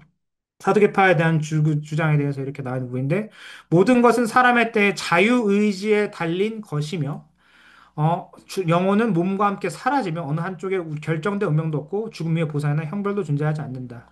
자, 이렇게 함으로써 결국 이 사람들이 원하고자 했던 신학적 목적은 지금 현재의 질서에 집중하는 겁니다. 그러니까 만약 극단적으로 요한복음의 신학 같은 것을 우리가 내세적인 것을 제안하고 본다면 현재적 종말론 아니면 실현된 종말론의 틀로 읽을 수 있을 수가 있는데 아예 사두개파는 그런 현재화된 측면만 극단적으로 밀어붙이면 종말이라는 색채 자체를 걷어내고자 했다라는 것이죠. 근데 역설적이게도 그것이 바로 하나님의 뜻을 이루는 방식이다. 이 질서, 지금 이루어진 제사장적 아니 왕적인 질서와 공동체에게 주어진 권위를 그대로 수호하고 지켜내는 것이 사실은 그 모든 것이 의미이고 목적이다라고 이해를 하게 되는 겁니다. 근데 이것이 유대 사상 안에서는 분명히 종말적인 흐름 안에서는 분명히 어느 정도 주류가 아니었던 것은 분명하고 이것을 사두개파와 대비되는 바리새파와의 언급을 통해서 우리가 확인해 볼 수가 있습니다. 요세푸스가 이제 바리새파에 대해서 언급한 부분이 이렇게 되고 있는 거죠. 바리새인들의 언급은 이건데 영혼은 불멸하며 땅 아래에서 그러니까 히브리적 언어로 따르면 스올이라는 곳에서 행위에 따라 심판과 형벌이 이루어지게 된다. 또한 선한 자들은 다른 삶으로 옮겨지고 악한 자들은 영원한 형벌의 감옥. 아까 말한 그런 에녹 전승에서 나왔던 티끌이 모이는 곳이라고 볼 수도 있고 아니면 그 영혼이 떨어지는 구약적 의미의 수올 그것을 이제 헬라어로 표현하면 게헨나라는 영역으로 옮겨지게 된다. 라는 사상을 분명히 바리새파가 견지했다는 것으로 우리가 요세푸스의 보고를 확인해 볼 수가 있습니다. 즉, 그러니까 우리가 여기서 초대교회가 어떤 정합성을 가지고 신학과 유대 신학과 연결성 있는 걸 본다면 역시 바리새파와의 연결이 가능성이 높다는 걸 보게 되고 사실 그것에 대해서 연결고리가 되는 인물도 바울 자체가 그 연결고리를 만들었다는 걸 우리가 확인할 수 있겠죠. 랍비 힐렐의 손자 그러니까 샤마야파와 대비되는 힐렐 계열로서 가말리엘 문화에 있었다는 것 자체가 다울이 어떤 종파에 속한 바리새 가르침에 속했는지 분명히 알 수 있는 구절이 되고 그런 바리새파의 가르침을 통해서도 받았던 내세관들을 통해서 이런 식의 이해를 갖고 있었을 텐데 그것이 그가 경험했던 예수 사건을 통해서 이제 새롭게 해석되는 경험을 분명히 통해서 그가 신약 성서에 기록을 남겼다라고 우리가 충분하게 근거 있게 확인해 볼 수가 있습니다. 그리고 중요한 것은 바울이 가졌던 이해가 바울 자신만의 독특한 것이 아니라 이런 바리새 전승과 익숙해져 있던 초대교회 사람들이 자신들의 유대 전승을 예수 사건에 비추어서 해석할 수 있을 때 가장 개연성 높은 분명한 하나의 해석적 흐름일 수 있다는 것을 확인해 본다는 거죠. 자, 그렇기 때문에 결국 사두개파의 성전 중심의 신학 혹은 이제 현체제 질서를 유지하고 있던 신학은 반복성, 지속성, 질서 유지 그것을 철저하게 현재의 기준을 놓고 그것을 최적화하고자 했던 것이었으며 이에 따라서 종말론 자체는 그들에서 굉장히 불필요했던 것입니다. 그렇기 때문에 내세와 심판을 모두 다 걷어내고 그 자체로 기존 체계가 그런 내세란 관념 자체가 존재하는 것으로 해서 이미 기존의 질서와 붕괴를 위험했기 때문에 철저하게 거부했다라고 볼 수가 있습니다. 그렇기 때문에 사두개파 자신들이 가졌던 신학적 목적과 정치적 의도에 따라서도 사회적으로도 신학적으로도 그들은 묵시적 종말론을 적대할 수밖에 없었는데 그거와 완전히 반대편에 있던 사람들은 역시 바리새파 사람들이 된다라고 이해할 수가 있는 것이죠. 그렇기 때문에 사두개파의 관점에서 묵시 문화 혹은 묵시적 신학은 사두개파 신학에 대한 탈정당화 도구로 있었기 때문에 굉장히 반대하는 급부였다라고 볼 수가 있게 됩니다. 그러니까 막연하게 보기보다는 바리새파와 사두개파의 대립과 갈등이 얼마나 뿌리 깊을 수 있는가를 우리가 한번 추정해 볼 수 있으며 그런데 예수의 독특한 메시아적 주장, 그러니까 예수의 재판 때 이뤄진 것을 복음세기로 통해 복원했다는 것을 본다면 이런 극단적인 대립에 있던 사람들이 왜 공통적으로 그의 메시아됨에 있어서는 다른 신학에도 불구하고 공통적으로 거부했는가 이 부분을 살펴보는 것이 그 크놀의 책에서 있었던 후반부의 핵심적인 내용이 됩니다. 그러니까 그런 부분을 통해서 우리가 책 자체의 주장을 여기서 깊이 다루지 못하지만 다양한 흐름과 메시아에 대한 대비주적인 이해를 가지고 있음에도 예수 사건이 가졌던 독특한 어떤 지류가 분명히 양쪽의 진영에서 다 환영받지 못했다는 것을 우리가 분명하게 확인해 볼 수 있다라는 것은 참고해 볼 만한 것 같습니다. 자, 그렇게 함으로써 결국 이제 에스라 4서와 이제 부하록서로 연결되는 후반부의 내용으로 저희가 이제 넘어갈 수 있을 것 같습니다. 즉, 이렇게 묵시문학을 대비했던 사두개파는 기존의 질서에 대비해서 그 붕괴를 우려해서 묵시문학을 철저하게 반대했지만 반대편 흐름에서 자랐던 에녹 전승을 비롯한 묵시 전승을 그대로 계승하고 발전하는 흐름들이 있었다는 것을 우리가 이 문서들의 내용을 통해서 확인해 볼 수가 있게 됩니다. 특별히 에스라 4서 같은 경우는 이제 종말 시간의 칠주의 구조, 마치 희년서의 내용을 조금 더 자기만의 방식으로 독특하게 소화해서 난 것처럼 이런 종말의 시간대를 살아간다면 그때 메시아가 올 것이다. 라는 내용. 특별히 이 메시아의 모습이 상당 부분 에녹 전승에 나와 있는 인자의 모습과 겹쳐 보이는 것이 분명해 보이는 것 같습니다. 구체적인 예시를 들자면 이제 에스라 4, 하에스라 14장 같은 경우가 세상을 역사 시기에 총 12시간의 때가 있는데 현재 지난 시점을 9.5, 그러니까 9대와 반대라고 할 수 있고 이것도 공교롭게 만약 문자적으로 다니엘의 해석을 따른다면 한 때, 두 때를 더한 2.5대를 뺀 시점이 됩니다. 그러니까 아직 종말의 때를 지나는 중간 과도기적이라는 시점을 가지고 이것을 이해하고 있었다라고 이제 에스라사서의 저자의 시간관을 우리가 확인해 볼 수가 있겠죠. 그런데 여기서 7장 같은 경우가 종말의 전환이 단계적으로 이루어지는 과정 중에 있으면 새로운 세계가 도래할 것인데 그 세계의 도래에 결정적인 전환점 역할을 하는 것이 바로 메시아, 즉 인자의 도래가 될 것이다라는 기대를 우리가 확인해 볼 수가 있게 됩니다. 그래서 4S라는 종말을 어떤 도래하는 사건이 아니라 신적인 시간 구조가 분명하게 현실화되는 그런 과정 중에 하나로서 이해되고 있습니다. 그래서 에스드라가 마지막 시간의 징후라고 불려지는 14장 11절에서 12절의 내용을 통해서 이것을 분별해야 되는 사명이 있다라는 것으로서 자신의 사명을 재의식하게 되는 장면까지 묘사하게 되고 있습니다. 그것은 중심에는 그 다른 시점을 오게 하는 종말적인 메시아, 인자, 즉 13장에 등장하는 바다 위에서 올라오는 존재가 통해서 그 사람들이 결국 그 사람을 통해서 종말적인 미래의 때가 완성될 것이라는 기대를 가지고 나머지 책의 내용이 전개되게 됩니다. 그렇기 때문에 이제 에스라 사서에서는 이제 악인과 죽음의 운명에 대해서 아까 말한 것처럼 내세에 대한 관심을 좀 더 구체화하는 내용이 더 경향돼서 나오고 있습니다. 마치 다니엘서 12장 3절에서 별과 같이 의인들이 빛날 것이다라는 상태를 좀 더 구체화하여서 그 별과 같은 상태가 무엇인지, 그들이 누릴 영광이 무엇인지라고 묘사되고 있는데 특별히 7장 97절 같은 경우에서도 의인은 영혼 자체가 변화되어 하나님과 가까운 자로 변화된다. 그이 변화 자체가 상징하는 것은 상징적인 것이 아니라 존재론적 변환이다라는 것을 분명 의지적으로 보여주는 서술인 것 같습니다. 그러니까 다니엘서에서는 약간의 묵시 언어를 메타포를 통해서 그냥 거기서까지만 저술하는 것을 멈췄다면은 보다 구체적으로 존재론적인 변화와 영속적인 어, 영광의 상태까지 있다는 것을 그 희망을 확대해서 보고자 했던 것이 에스라 4서의 의도라고 볼 수가 있게 되는 것이죠. 자, 그렇기 때문에 이것은 단순하게 생명 연장 혹은 이제 영생이라는 개념을 지금의 삶에서의 연장선에서의 내용으로 이해하기보다는 존재의 질적 변화를 종말론에 놓고 중심적으로 변화했던 신학이며 이것은 기독교 안에서 나타나는 부활체에 대한 이해, 특별히 이제 고전 15장에 나타나는 바울의 부활 언어와도 상당 부분 맞닿아 있습니다. 시기적으로 봤을 때 에스라 사서 혹은 또한 이 바룩서 같은 경우는 90년에서 120년 안에 쓰였다라고 보여지기 때문에 아마도 기독교 전승과 완전하게 독립되었다라기보다는 어느 정도 각각의 전승을 오가고 있었던 사람들이 교차적인 전승에 대한 교초적인 그런 아이디어 교환이라든가 서로 전승을 활용하고 확인하는 그런 과정도 있었을 수 있다고 생각이 됩니다.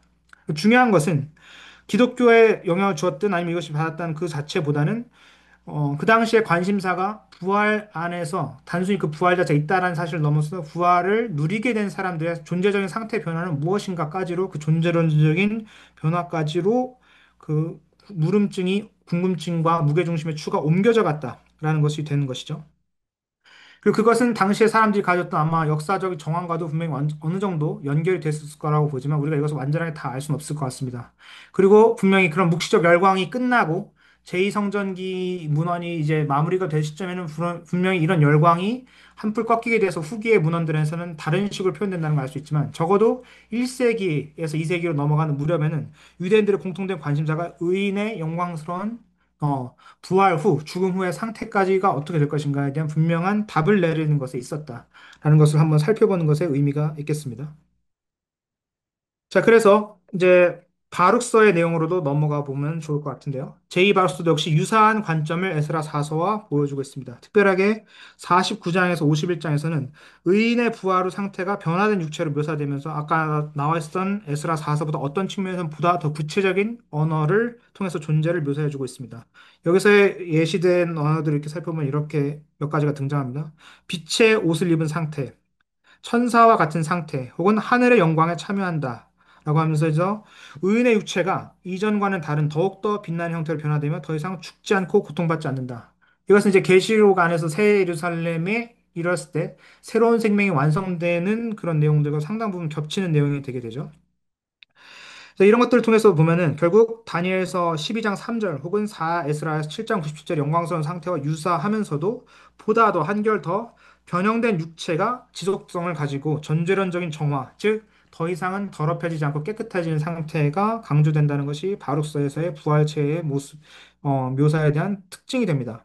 그리고 이거 새 옷이 변화되고 깨끗해진 옷이 더 이상 더럽혀지지 않는 존재론적인 변화는 분명히 계시록 21장과 22장에 나와 있는 의인의 상태에 대한 내용과도 분명히 나와 있는 것으로 보면은 아마도 후기 묵시문헌 안에서 나타나는 존재 변화와 내세의 질서 간에 대한 연결이 그 당시에 있었던 중요한 중심 주제로서 기능하고 있었다는 것을 이렇게 한 번 더 확인해 볼 수 있을 것 같습니다.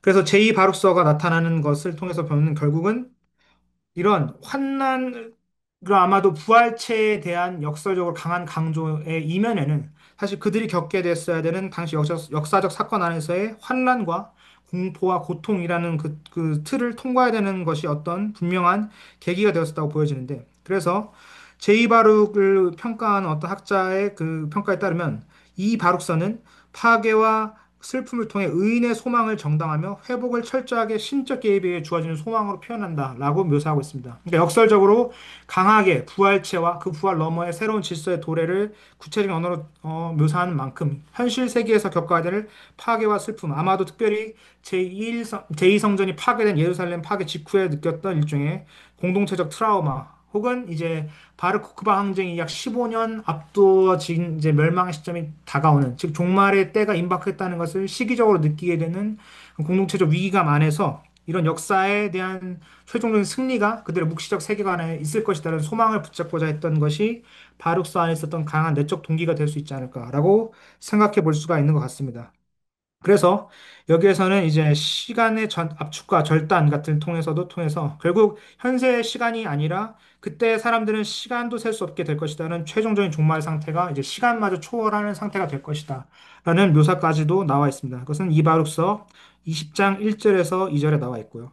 이런 시간관념 등에서 결국 확장되는 시간은 결국 메시아의 도래로 확장돼서 나타나는데 40장에서 42장이 이런 시간관을 초월한 메시아의 도래에 대한 기대를 설명해 주고 있고 그로 인해 이루어지는 의인의 구별은 44장에서 46절에 나와 있고 그 위에 부활을 경험하게 되면 새로운 세계가 어떻게 그 부활의 시간을 향유하게 될 것인가를 묘사하는 것이 51장을 통해서 전체적으로 부활 혹은 내세의 세계가 완전하게 하늘의 질서가 이 땅에 이루어지는 그 과정을 굉장히 상세하게 묘사한다. 이것이 제2바로서 의의가 될 수 있겠다라고 볼 수 있는 것 같습니다. 그렇기 때문에 이 두 문화를 통틀어서 결국 우리가 볼 수 있는 것은 이 바룩서 혹은 에스라서를 통해서 볼 수 있는 것은 묵시 내세론이 어떻게 정점의 상태로 발전했는가를 볼 수 있습니다. 그래서 부활, 영혼의 운명, 그리고 죽은 자의 형상의 변화, 심판의 순서가 모두 다 질서정연하게 그들이 각각 제시하고 있는 계시 구조 안에서 통합되어 설명되고 있습니다. 이것은 당시 사람들이 가졌던 내세에 대한 소망과 희망에 대한 내용을 신학화한 표현이다라고 이해할 수가 있겠죠. 그렇기 때문에 이런 고도화된 종말에 대한 혹은 내세의 삶에 대한 묘사의 패턴을 통해서 결국 이것이 사실은 기독교적 내세관의 이해와도 상당 부분 영향을 주고받을 가능성까지도 우리가 분명히 살펴볼 수가 있습니다.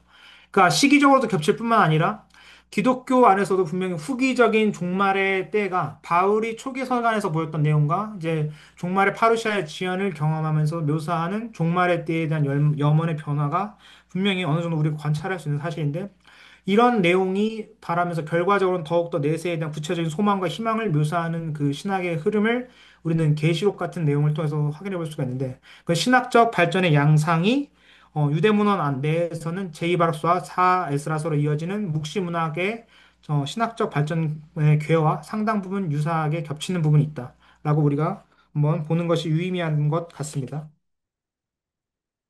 그렇기 때문에 우리가 이것들에 대한 접촉점을 또한 살펴보는 것도 의의가 있지만 그런데 구체적으로 어떤 차이가 있는지도 한번 마지막으로 짚어놓은 다음에 이 부분에 대한 각각의 본문들의 예시를 한번 보면 좋을 것 같습니다. 아마도 아까 언급드린 것처럼 바룩서 혹은 에스하 에스라서의 내세관 형성은 시계를 고렸을 때는 기독교라는 당시의 그 종교 흐름과 완전히 독립적으로만 이루어졌다고 보긴 어려울 수 있습니다. 그러나 분명한 신학적 차이도 있는데요. 초기 기독교 안에서는 부활, 특별히 예수의 부활 사건을 신적 승인, 하나님의 혹은 받아들임에 기초로 해서 일종의 존재론적인 재구성 사건으로서 이것을 묘사하는 것에 관심이 있습니다. 특별히 부활에 대한 부활체의 현현 등을 나타난 바울의 서신들이 이런 것들에 대한 깊은 관심을 잘 표현해주고 있죠. 그러나 제2바로서는 아마도 성전 파괴를 경험한 후에 계시를 통해 확증된 묵시적 통찰을 따라서 결국 그 부활이라는 것이 공의의 회복과 내세의 질서가 오는 일종의 시대적 사인으로서 이해되고 있습니다. 즉, 그래서 부활의 기초에 대해서 기독교는 이미 일어난 사건으로서의 예수 사건을 중심축에 놓고 존재론적인 변화에 대한 촉구를 하는 것에 방점이 찍혀 있다면 이 바룩서 혹은 또 사에스라까도 포괄적으로 포함했을 때 도래할 심판과 회복이 있을 것이다. 그것에 대한 전주적인 사건으로서의 부활 사건의 기초, 시작으로서의 부활과 내세의 도래를 꿈꾸고 있다. 그러니까 굉장히 같은 부활이란 내러티브를 얘기하더라도 중심축과 서사의 시작점이 굉장히 다르다라는 부분을 볼 수가 있겠죠.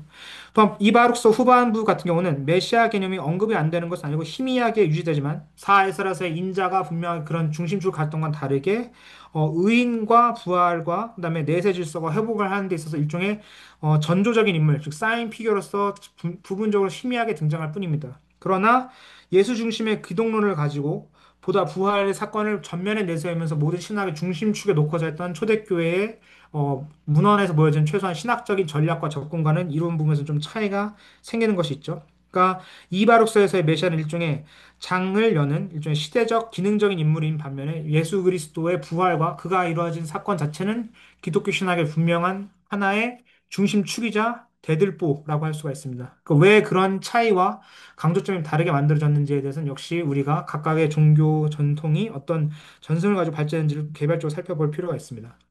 그리고 중요한 것은 공명하는 지점이 있는 반면 또한 이 정도의 차이가 있는 부분도 우리가 면밀히 살펴볼 필요가 있다.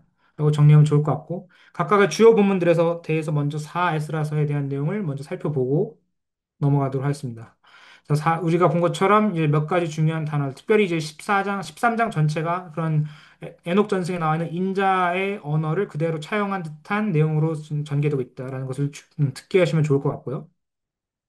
이바룩스와 같은 경우도 여기 여러 가지 중심 축진이 되는 내용이 있지만 이제 저희가 아까 이제 부활체의 중심에 나와서 나왔던 것은 역시 49장에서 52장의 내용입니다. 그러나 29장에서 30장에 있는 내용도 역시 메시아 왕국의 도래나 악인의 멸망 같은 것이 이절에서 인자 전승의 언어와도 상당 부분 유사하며 뭐 신약 안에서도 이제 부활 혹은 그리고 내세의 심판을 말하는 묵시적 언어들의 반영이 이런 29장과 30장의 내용과 상당 부분 많이 겹친다라는 것을 확인해 볼 수가 있습니다. 자, 그래서 본문 예시로 가서 각각 한 본문씩만 살펴보면 이제 역시 여기서도 인자 전승에 대한 내용이 담겨 있는 이제 사에스라 라틴판 부분을 가지고 보겠습니다. 역시 우리가 아까 살펴본 이 레녹스의 46장의 내용을 상기시킨 상태로 한번 보신다면 상당 부분 겹치는 내용이 있다는 걸 보실 수 있겠죠. 하늘의 구름의 이미지, 이것은 이제 다니엘서에 나와 있는 것을 그대로 차용했고, 얼굴을 돌려보는 순간 모든 사람이 무너지고 그의 음성에 민족들이 떨 것이다. 이 부분에서 이제 영광이라는 직접적인 개념이 나와 있진 않지만 이제 산과 그다음 무너지고 음성이 떤다는 걸 통해서 1에럭스에 나타나는 인자의 심판의 장면을 굉장히 함축적으로 이미 압축해서 묘사하고 있습니다. 그러니까 1에럭스 전체를 걸쳐서 인자가 나타나는 권능의 표시와 심판했을 때 이제 떤다라는 내용이 있는데 이것을 이 한 구절 안에 압축적으로 보여주고 있기 때문에 역시 이레옥스를 비롯한 다니엘서의 인자 전승을 이렇게 독창적으로 자기만의 틀 안에서 해석해서 보여주고 있다라는 예시로 이 부분을 보면 될 것 같고요. 이바룩서의 51장 텍스트를 또 이렇게 시리아어로 된 부분을 이렇게 볼 수가 있습니다. 역시 이 부분도 이제 다니엘서 12장에 대한 주석적인 내용으로 우리가 확인해 볼 수가 있는데 영광은 변화 속에서 찬란히 드러날 것이며 그들의 얼 모습은 아름다운 빛을 발할 것이다. 여기서부터가 이제 좀 이제 본인만의 독특한 신학적 주해가 이미 이레녹스에 나와 있던 것처럼 그런 나와 있다고 볼 수 있겠죠. 그들은 죽지 않는 세계를 얻고 받게 될 것이다. 즉 영광의 세계가 의인의 도래와 함께 오게 될 것이다. 즉 내세에 대한 분명한 어떤 희망과 조망도를 이렇게 표현해서 이제 표현하고 있는 것이죠. 자, 그러니까 이런 예시들을 가지고 우리가 대략적으로 이제 결론의 장으로 나올 수가 있는 것 같습니다. 그래서 내세관의 발전이라는 것은 결국 보상과 심판이 일종의 지금 고통의 때를 지난 시간 안의 구원으로부터 지금 고통이 넘어서 내세이, 즉 지금의 시간대를 넘어서 심판 이후의 존재 상태까지도 구원이 그리고 내세의 질서가 확장되고 완성될 것이다라는 기대가 어느 정도 일관된 틀 안에서 발전됐다는 것을 확인할 수가 있습니다. 물론 이 흐름에 역행하는 흐름도 없지 않았다라는 것을 우리가 볼 수가 있었죠. 특별히 사두개인들의 예시 같은 것들은 아예 이런 묵시적 도상에서의 발전 같은 것을 전면으로 거부했다라는 것을 확인할 수가 있습니다. 중요한 것은 이런 흐름 자체가 신약 성서에서도 보이는 종말론과도 연결될 수 있으며 특별히 그런 중심적인 모티프인 부활, 인자, 심판의 모티프 안에서 재현된다는 것을 우리가 확인해 볼 수가 있습니다. 그리고 이 제2성적인 문화 내세에 공통적으로 나타나는 다니엘서 전승을 했을 때 영광의 묘사 같은 것들이 신약 안에서도 굉장히 다층적이고 복합되고 새롭게 전유되어서 나타나있지만 분명히 일종의 패턴이라고 분식할 수 있을 만큼 굉장히 공통성을 보이면서 확인할 수 있다라는 것도 의의가 있겠습니다. 즉, 이런 차원에서 결국 그들이 현재 누리고 있던 고통, 그리고 그 고통에 대한 아픔을 어떻게 치유할 것인가에 대한 관점으로서 제2성전기 문헌, 그리고 유대인들이 선택했던 것은 종말관 안에서의 내세에서의 보상을 확장하는 방식으로 이해했을 것이다. 라고 보는 것이 어느 정도 개연성이 될 수 있다라는 것이고, 그 이런 경향성이 신약 성서 안에서도 동일하게 볼 수 있습니다. 라고 우리가 잠정적인 결론을 볼 수 있을 것 같습니다.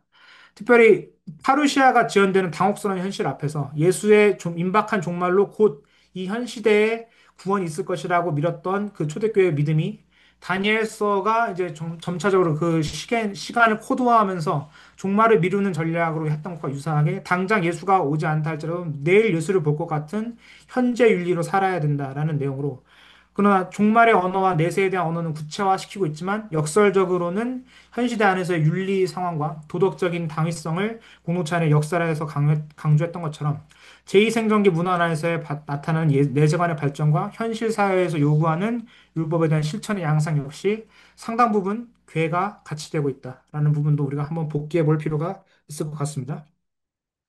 자, 그래서 이 부분을 이제 여기까지 정리한 다음에 그동안 이제 어쨌든 오늘은 마지막 시간이니까 했던 내용들에 대한 전체적인 총정리와 총합을 한번 진행해 보면 어떨까 싶어서 각각의 내용들을 한번 해봐보겠습니다. 그래서 본 강의, 즉 저희가 4주 동안 했던 내용의 전체는 중에 제2성전기 유대문헌 전승의 신학적 구조를 객관적으로 쫓는 여정이었다라고 이제 한 줄로 정리를 할 수가 있겠고 각 장의 내용부터 좀 다시 한번 복기를 시켜드린다면은 이렇게 구성이 됐었다라는 것을 한번 보여드리는 거죠. 그래서 문헌과 이 강의 제목은 아니라 그 강의의 의의를 이렇게 정리를 해드렸습니다.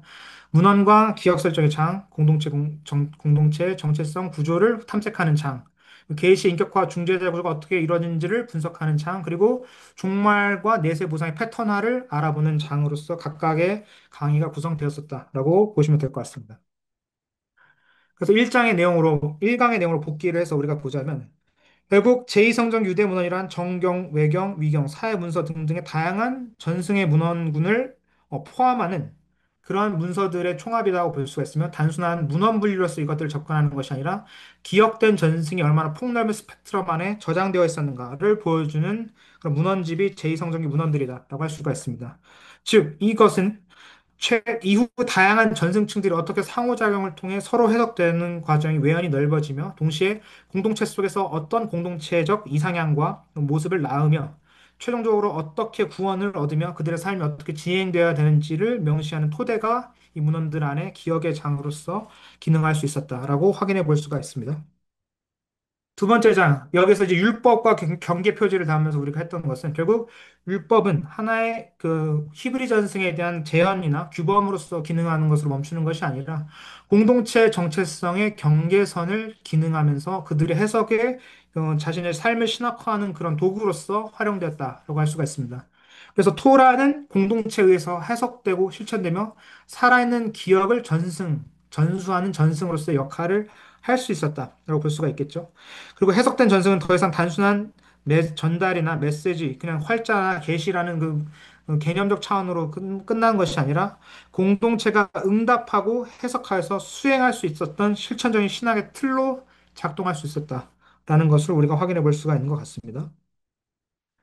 3강의 지난 시간에 있던 계시와 인격화된 중재자들의 내용을 통해서 봤던 것은 다양한 중재자들의 개념, 특별히 계시의 매개자인 지혜, 인자, 천사, 로고스 등과 같은 인격적인, 위격적인 형상들을 통해서도 계시의 내용 자체는 단순히 그냥 전달되는 것으로 그치는 것이 아니라 구체적인 인격과 함께, 즉 존재로서 등장하는 건데 그것이 그들이 경험하고 느꼈던 하늘에부터의 계시, 즉 하나님과 조우하는 사건 자체가 그들의 일상, 역사와 맞닿아 있는 그런 초월적인 사건으로서 분명히 인식하고 있었다라는 것을 어느 정도 간접적으로 추론할 수 있게 해줍니다. 그래서 이 중재자들의 존재는 계시의 메시지를 전할 뿐 아니라 그 권위와 기능을 직접 수행하는 신적 대리자로 이해되고 궁극적으로는 이 대리자의 메시지를 체화하는 해석 공동체가 신적 권위를 대신하는 존재로서 대체되는 그것을 궁극적인 지향점으로 삼았다라고 볼 수 있을 것 같습니다.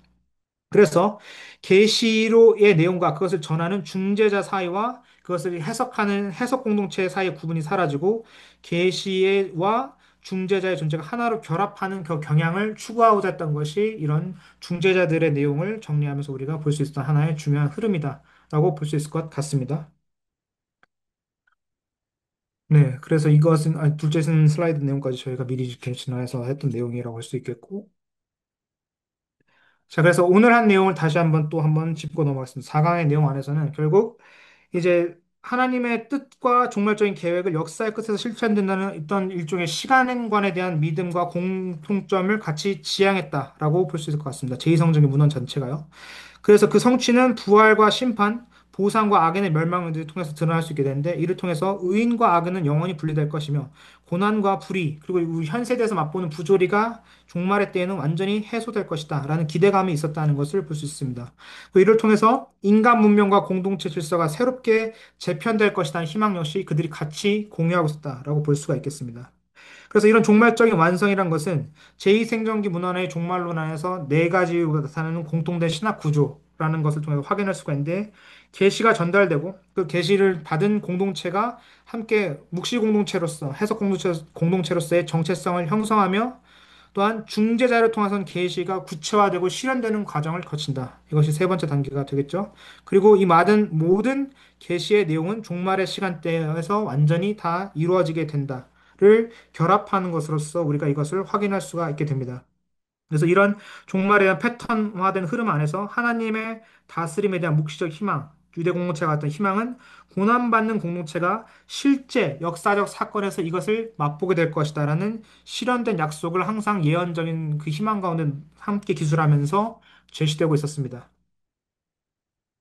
그런데 이 내용들이 잠시만요. 한 강의 전으로 이 부분까지 그냥 정리하면서 말씀을 드리면 될 것 같습니다. 그래서 이런 내용까지 4강까지를 정리하고 전체 강의 의의를 정리를 하자면 결국 제2성전기 유대문헌은 전승이라는 독특한 그런 흐름이나 역사 안에서 누적된 생각의 흐름 내용들을 단순히 선포하거나 일회적인 사건으로 다루지 않는다라는 것을 기억하는 게 중요한 것 같습니다. 오히려 이런 전승들은 단일한 어떤 해석 틀을 거치기보다는 기억되고 해석되고 매개되고 실천되면서 공동체의 윤리와 정체성 그리고 미래의 희망까지 통합하여 제시한다는 데서 그 전체가 다 총괄적인 의의를 가진다라고 볼 수 있을 것 같습니다.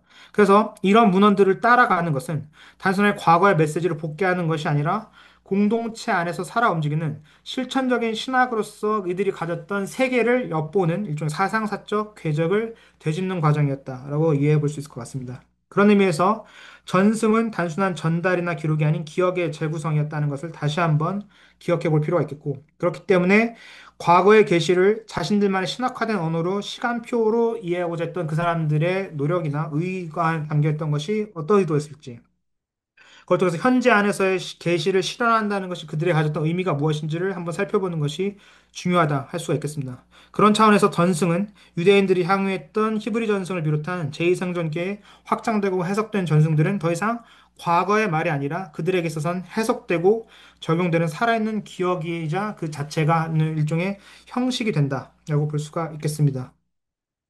또한 그들이 가졌던 전승은 공동체의 윤리성, 정체성, 미래를 함께 조직하는 서사적 장치로 기능했다라는 것을 볼 수가 있습니다. 대표적으로는 이제 쿰란 문서에 특별히 공동체 규율서 같은 내용들이 전승된 율법을 통해서 아예 삶의 양식에 대한 구체적인 지침을 규정하고자 했던 시도다라고 할 수가 있겠죠. 그러나 이제 제2바룩서, 다니엘서 혹은 미래의 희망을 담아있던 에스라서와 에노서 등등 안에서도 결국 전승이 바라보고 조망하는 종말의 시나리오를 통해서 현재의 삶을 어떻게 살아갈 것인가, 어떻게 규정하고 이겨낼 것인가에 대한 메시지를 총괄적으로 던졌다라고 볼 수가 있겠습니다. 그렇게 함으로써 공동체 스스로가 선택된 자로서의 자기 규정을 스스로 하게끔, 그렇게 하면서 앞으로 나아갈 수 있게끔 메시지를 던지는 것이 이런 유대 전승의 의미다 될 수 있다. 라고 볼 수 있을 것 같습니다. 그리고 그렇게 함으로써 결국 기억과 해석과 실천을 순환 구조로 만들게 함으로써 일종의 살아있는 신학을 만들어내는 것이 유대 전승이 가지고 주는 의미가 된다라고 볼 수가 있을 것 같습니다. 예를 들면은 이제 마지막 예시가 될 수 있었지만 이제 제2 바루스를 통해서 결국 시온 혹은 예루살렘의 멸망을 기억하게 함으로써 하나님의 공의가 무엇인지 그리고 계시적 해석이 어떻게 이루어질 것인지 그리고 실천적 회복이 어떻게 이루어질 것인지를 바라보는데 이것은 포로기 후기에, 그러니까 제1성전이 무너지고 포로 후기의 시기에서 이스라엘 공동체가 던졌던 질문을 새롭게 다시 한번 재반추하면서 확대하는 과정과도 유사하다고 보입니다. 그리고 이런 과정들을 통해서 결국 어, 첫 번째 초기 디아스포라 공동체가 내렸던 것과 유사한 공동체로 결국 우리는 이 계시의 말씀을 새롭게 해석하고 살아내는 새로운 순환적인 과정을 만들어야 한다는 것이 유대 공동체 안에 있었던 하나의 공통된 합의점이라고 보여지게 됩니다.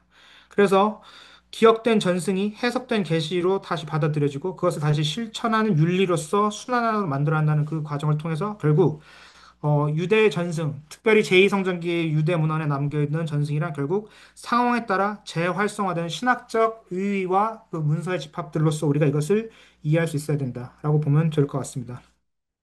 이제 마지막으로 짚을 내용은 전승은 일종의 우리가 뭐 특별히 마지막 시간에서 다룬 것처럼 종말적 희망을 통해서 현재의 그 종말적 희망을 실현화, 구조하고자 했던 염원을 다루는 도구로서 우리가 이 문서에 담긴 종말 혹은 신학의 틀들을 이해하면 좋을 것 같습니다.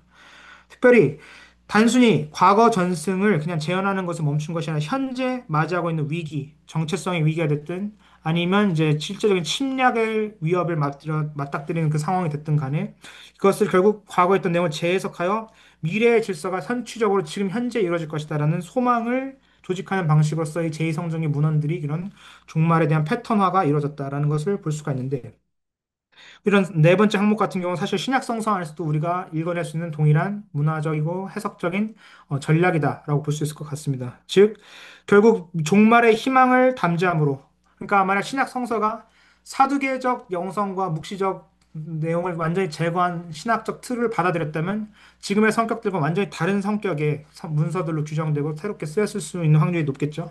그러나 바리새파를 비롯한 묵시문학 전승을 받아들이는 그 틀 안에서 종말의 희망을 받아들이고 그 희망을 통해서 현재를 어떻게 재해석하고 구조화해낼 수 있을 것인가에 대한 응답을 냈던 것이 예수 전승을 해석해낸 하나님 나라 혹은 하나님의 만들어지는 집으로서의 교회 등등의 공동체 형성이었다라는 것을 우리는 어느 정도 이제 정형화된 역사에 대한 흐름을 통해서 우리가 알 수 있게 됩니다. 그래서 결과적으로는 이들이 보여준 것처럼, 그러니까 제2성전기를 향유했던 디아스포라 공동체가 됐든, 아니면 초기 기독교 운동에 있었던 유대인들이 되었던 간에, 전승은 종말을 통한 궁극적인 현실 해석의 도구가 되며, 단순히 보전이 아니라 지금 과거를 보존하는 그냥 기억의 저장소로 끝나는 것이 아니라 미래를 구성할 수 있는 적극적인 기제로서 작동하고 있었다라고 그 문서의 의의들, 기록된 기억의 의의들을 확인해 볼 수가 있을 것 같습니다. 자, 그렇게 함으로써 이제 강의 전체의 마지막 내용을 정리하는 것을 가지고 좀 쉬었다가 이제 정리를 해보면 좋을 것 같습니다. 결과적으로 제2성전기 유대 문헌은 전승을 정태적인 교리나 정형화된 교리나 과거의 기억으로 간직하지 않는 것으로 보입니다. 그리고 오히려 그것은 고난 속에서 현재를 새롭게 기억하고 계시적으로 해석하게 하며 실천적으로 구현하는 과정을 보여주고 있습니다. 그리고 이런 유대 전승들은 공동체 윤리, 경계, 정체성을 형성할 뿐만 아니라 종말적인 희망의 구조까지도 조직화해서 보여주고 있습니다. 그래서 이런 문서들의 흐름을 쫓아가는 것은 단순히 유대 전승이 과거를 넘어서 현재를 재구성하는 사적 궤적임을 확인하는 것이라는 것을 우리가 기억해야 하는 동시에 그리고 이것이 어, 신약 안에서의 의의가 있다는 것도 이해를 할 필요가 있습니다. 결국 이 사람들이 가졌던 궁극적인 의문은 결국 초대교회 기독교 공동체가 가졌던 의문들에 대한 답을 이렇게 예수에 적용하여서 만들어낸 것과 유사하게 만들어지기 때문입니다. 결국 신약을 저술한 유대 공동체에 있었던 사람들이 물었던 질문은 지금 제2성전기 사람들이 가졌던 질문과 유사합니다. 결국 누가 우리 공동체를 미래로 이끌 것이며 그는 누구이며 그는 어떤 종류의 지식과 계시를 전달해준 매개자이며 우리에게 어떤 정체성을 부여하고 어떤 미래를 보장해 주는가.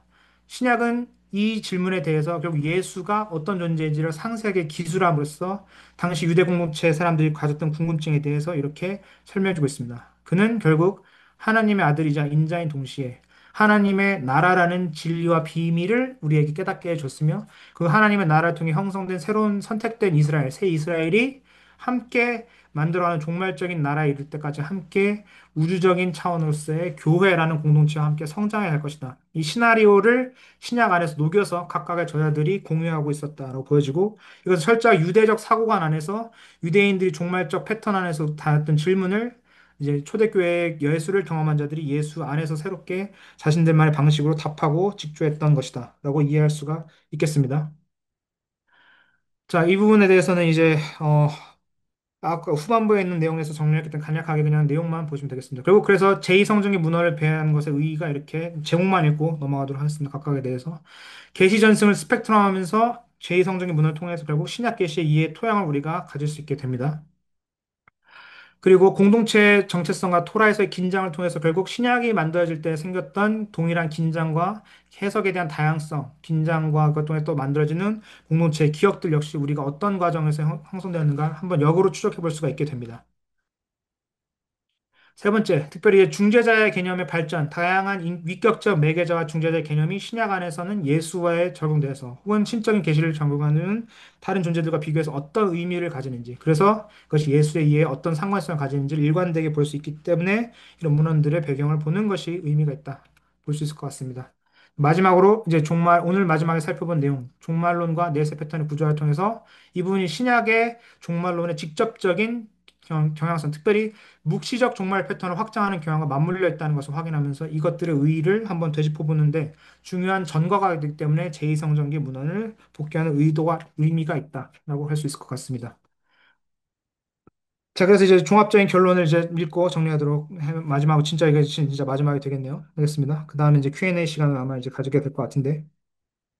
그래서 제2상승 유대 문헌 안에서의 전승은 단식 과거 사건이 아니라는 것을 우리가 한번 확인했습니다. 그리고 계시를 중개하는 인물들은 인격적인 기억 형상과 기억의 표상으로 구성되기 때문에 성서 전승에 있었던 다양한 인물인 에녹과 모세, 에스라, 바룩 등등의 중재자와 공동체는 단순한 수신자나 혹은 일방적인 메신저로서 그는 것이 아니라 집단적인 기억을 담재하는 매개자이자 상징적 정체성을 담당하는 중심적 인물들로 제시됩니다. 그런데 신약 성서 안에서도 이런 기억 구조가 그대로 반영되어 나타나고 있습니다. 즉, 예수의 활동과 말, 죽음과 부활을 통해서 이전에 구성된 특별히 제2성전기에 나타난 전승의 단위들과 응집과 재별이 이렇게 예수를 중심으로 새롭게 서사가 짜여져서 부상되게 되는 것이 결국 신약 성서라는 책을 탄생하게 만들었습니다. 그렇기 때문에 기존 문헌의 전통의 도식들을 새롭게 창조적인 긴장 안에서 반영하여 보여주는 것이 제2성전기와 그것을 연장해 논에서 본 신약성서의 관계다라고 볼 수가 있을 것 같습니다. 그러니까 둘은 서로 상호작용을 주고받기도 했지만 동시에 독립된 하나의 사고의 패턴을 보여주기도 한다. 연속선상에 있지만 분명히 구별된 어떠한 흐름까지도 보여주기 때문에 그러나 신약성서의 재배열과 기억의 전승의 새로운 구성 방식 같은 것은 여전히 제2성전기에 있었던 다양한 문서들을 통한 그런 역추적과 새로운 재구성을 통하지 않고서는 완전하게 그 이해에 이르기 어렵다라는 것을 우리가 기억해야 볼 필요가 있다는 것입니다. 그래서 단순하게 제2성경이 무너를 잇는다는 것은 유대교에 대한 외연적인 지식을 확장하는 것에 멈추는 것이 아니라 초기 기독교 안에서 신약 성서의 근간이 되는 내적 기억 구조를 복원하는 작업으로서 제2성전기 문헌을 읽어야 된다라는 의미를 우리가 한번 발견하는 것이 필요합니다. 물론 이건 지극히 기독교적인 관점에서의 하나의 제안이라는 것을 우리가 이해할 수밖에 없을 합니다. 물론 그 유대교 문헌 자체로서의 충분한 가치와 의의를 우리가 제2성전기에 있었던 문헌들을 표현할 수는 없지만 어쨌든 기독교라는 지류에 선 사람들이라면 또한 그것들을 가지고 신약성서와 제2성경의 문헌의 관계를 고민하는 사람들이라면 결국 동일한 연속선상의 흐름 안에서 그러나 예수 사건이라는 경험을 통해 새롭게 형성된 또 다른 계시 사건이라고 해석된 그 사람들 1세기 있었던 사건이 과연 어떤 상이점과 차이점을 만들어냈는가. 그래서 그것은 결국 유대 문헌이라는 거울 없이 신약성서의 온전한 실체를 바라볼 수 없다라는 확실한 결론을 가지고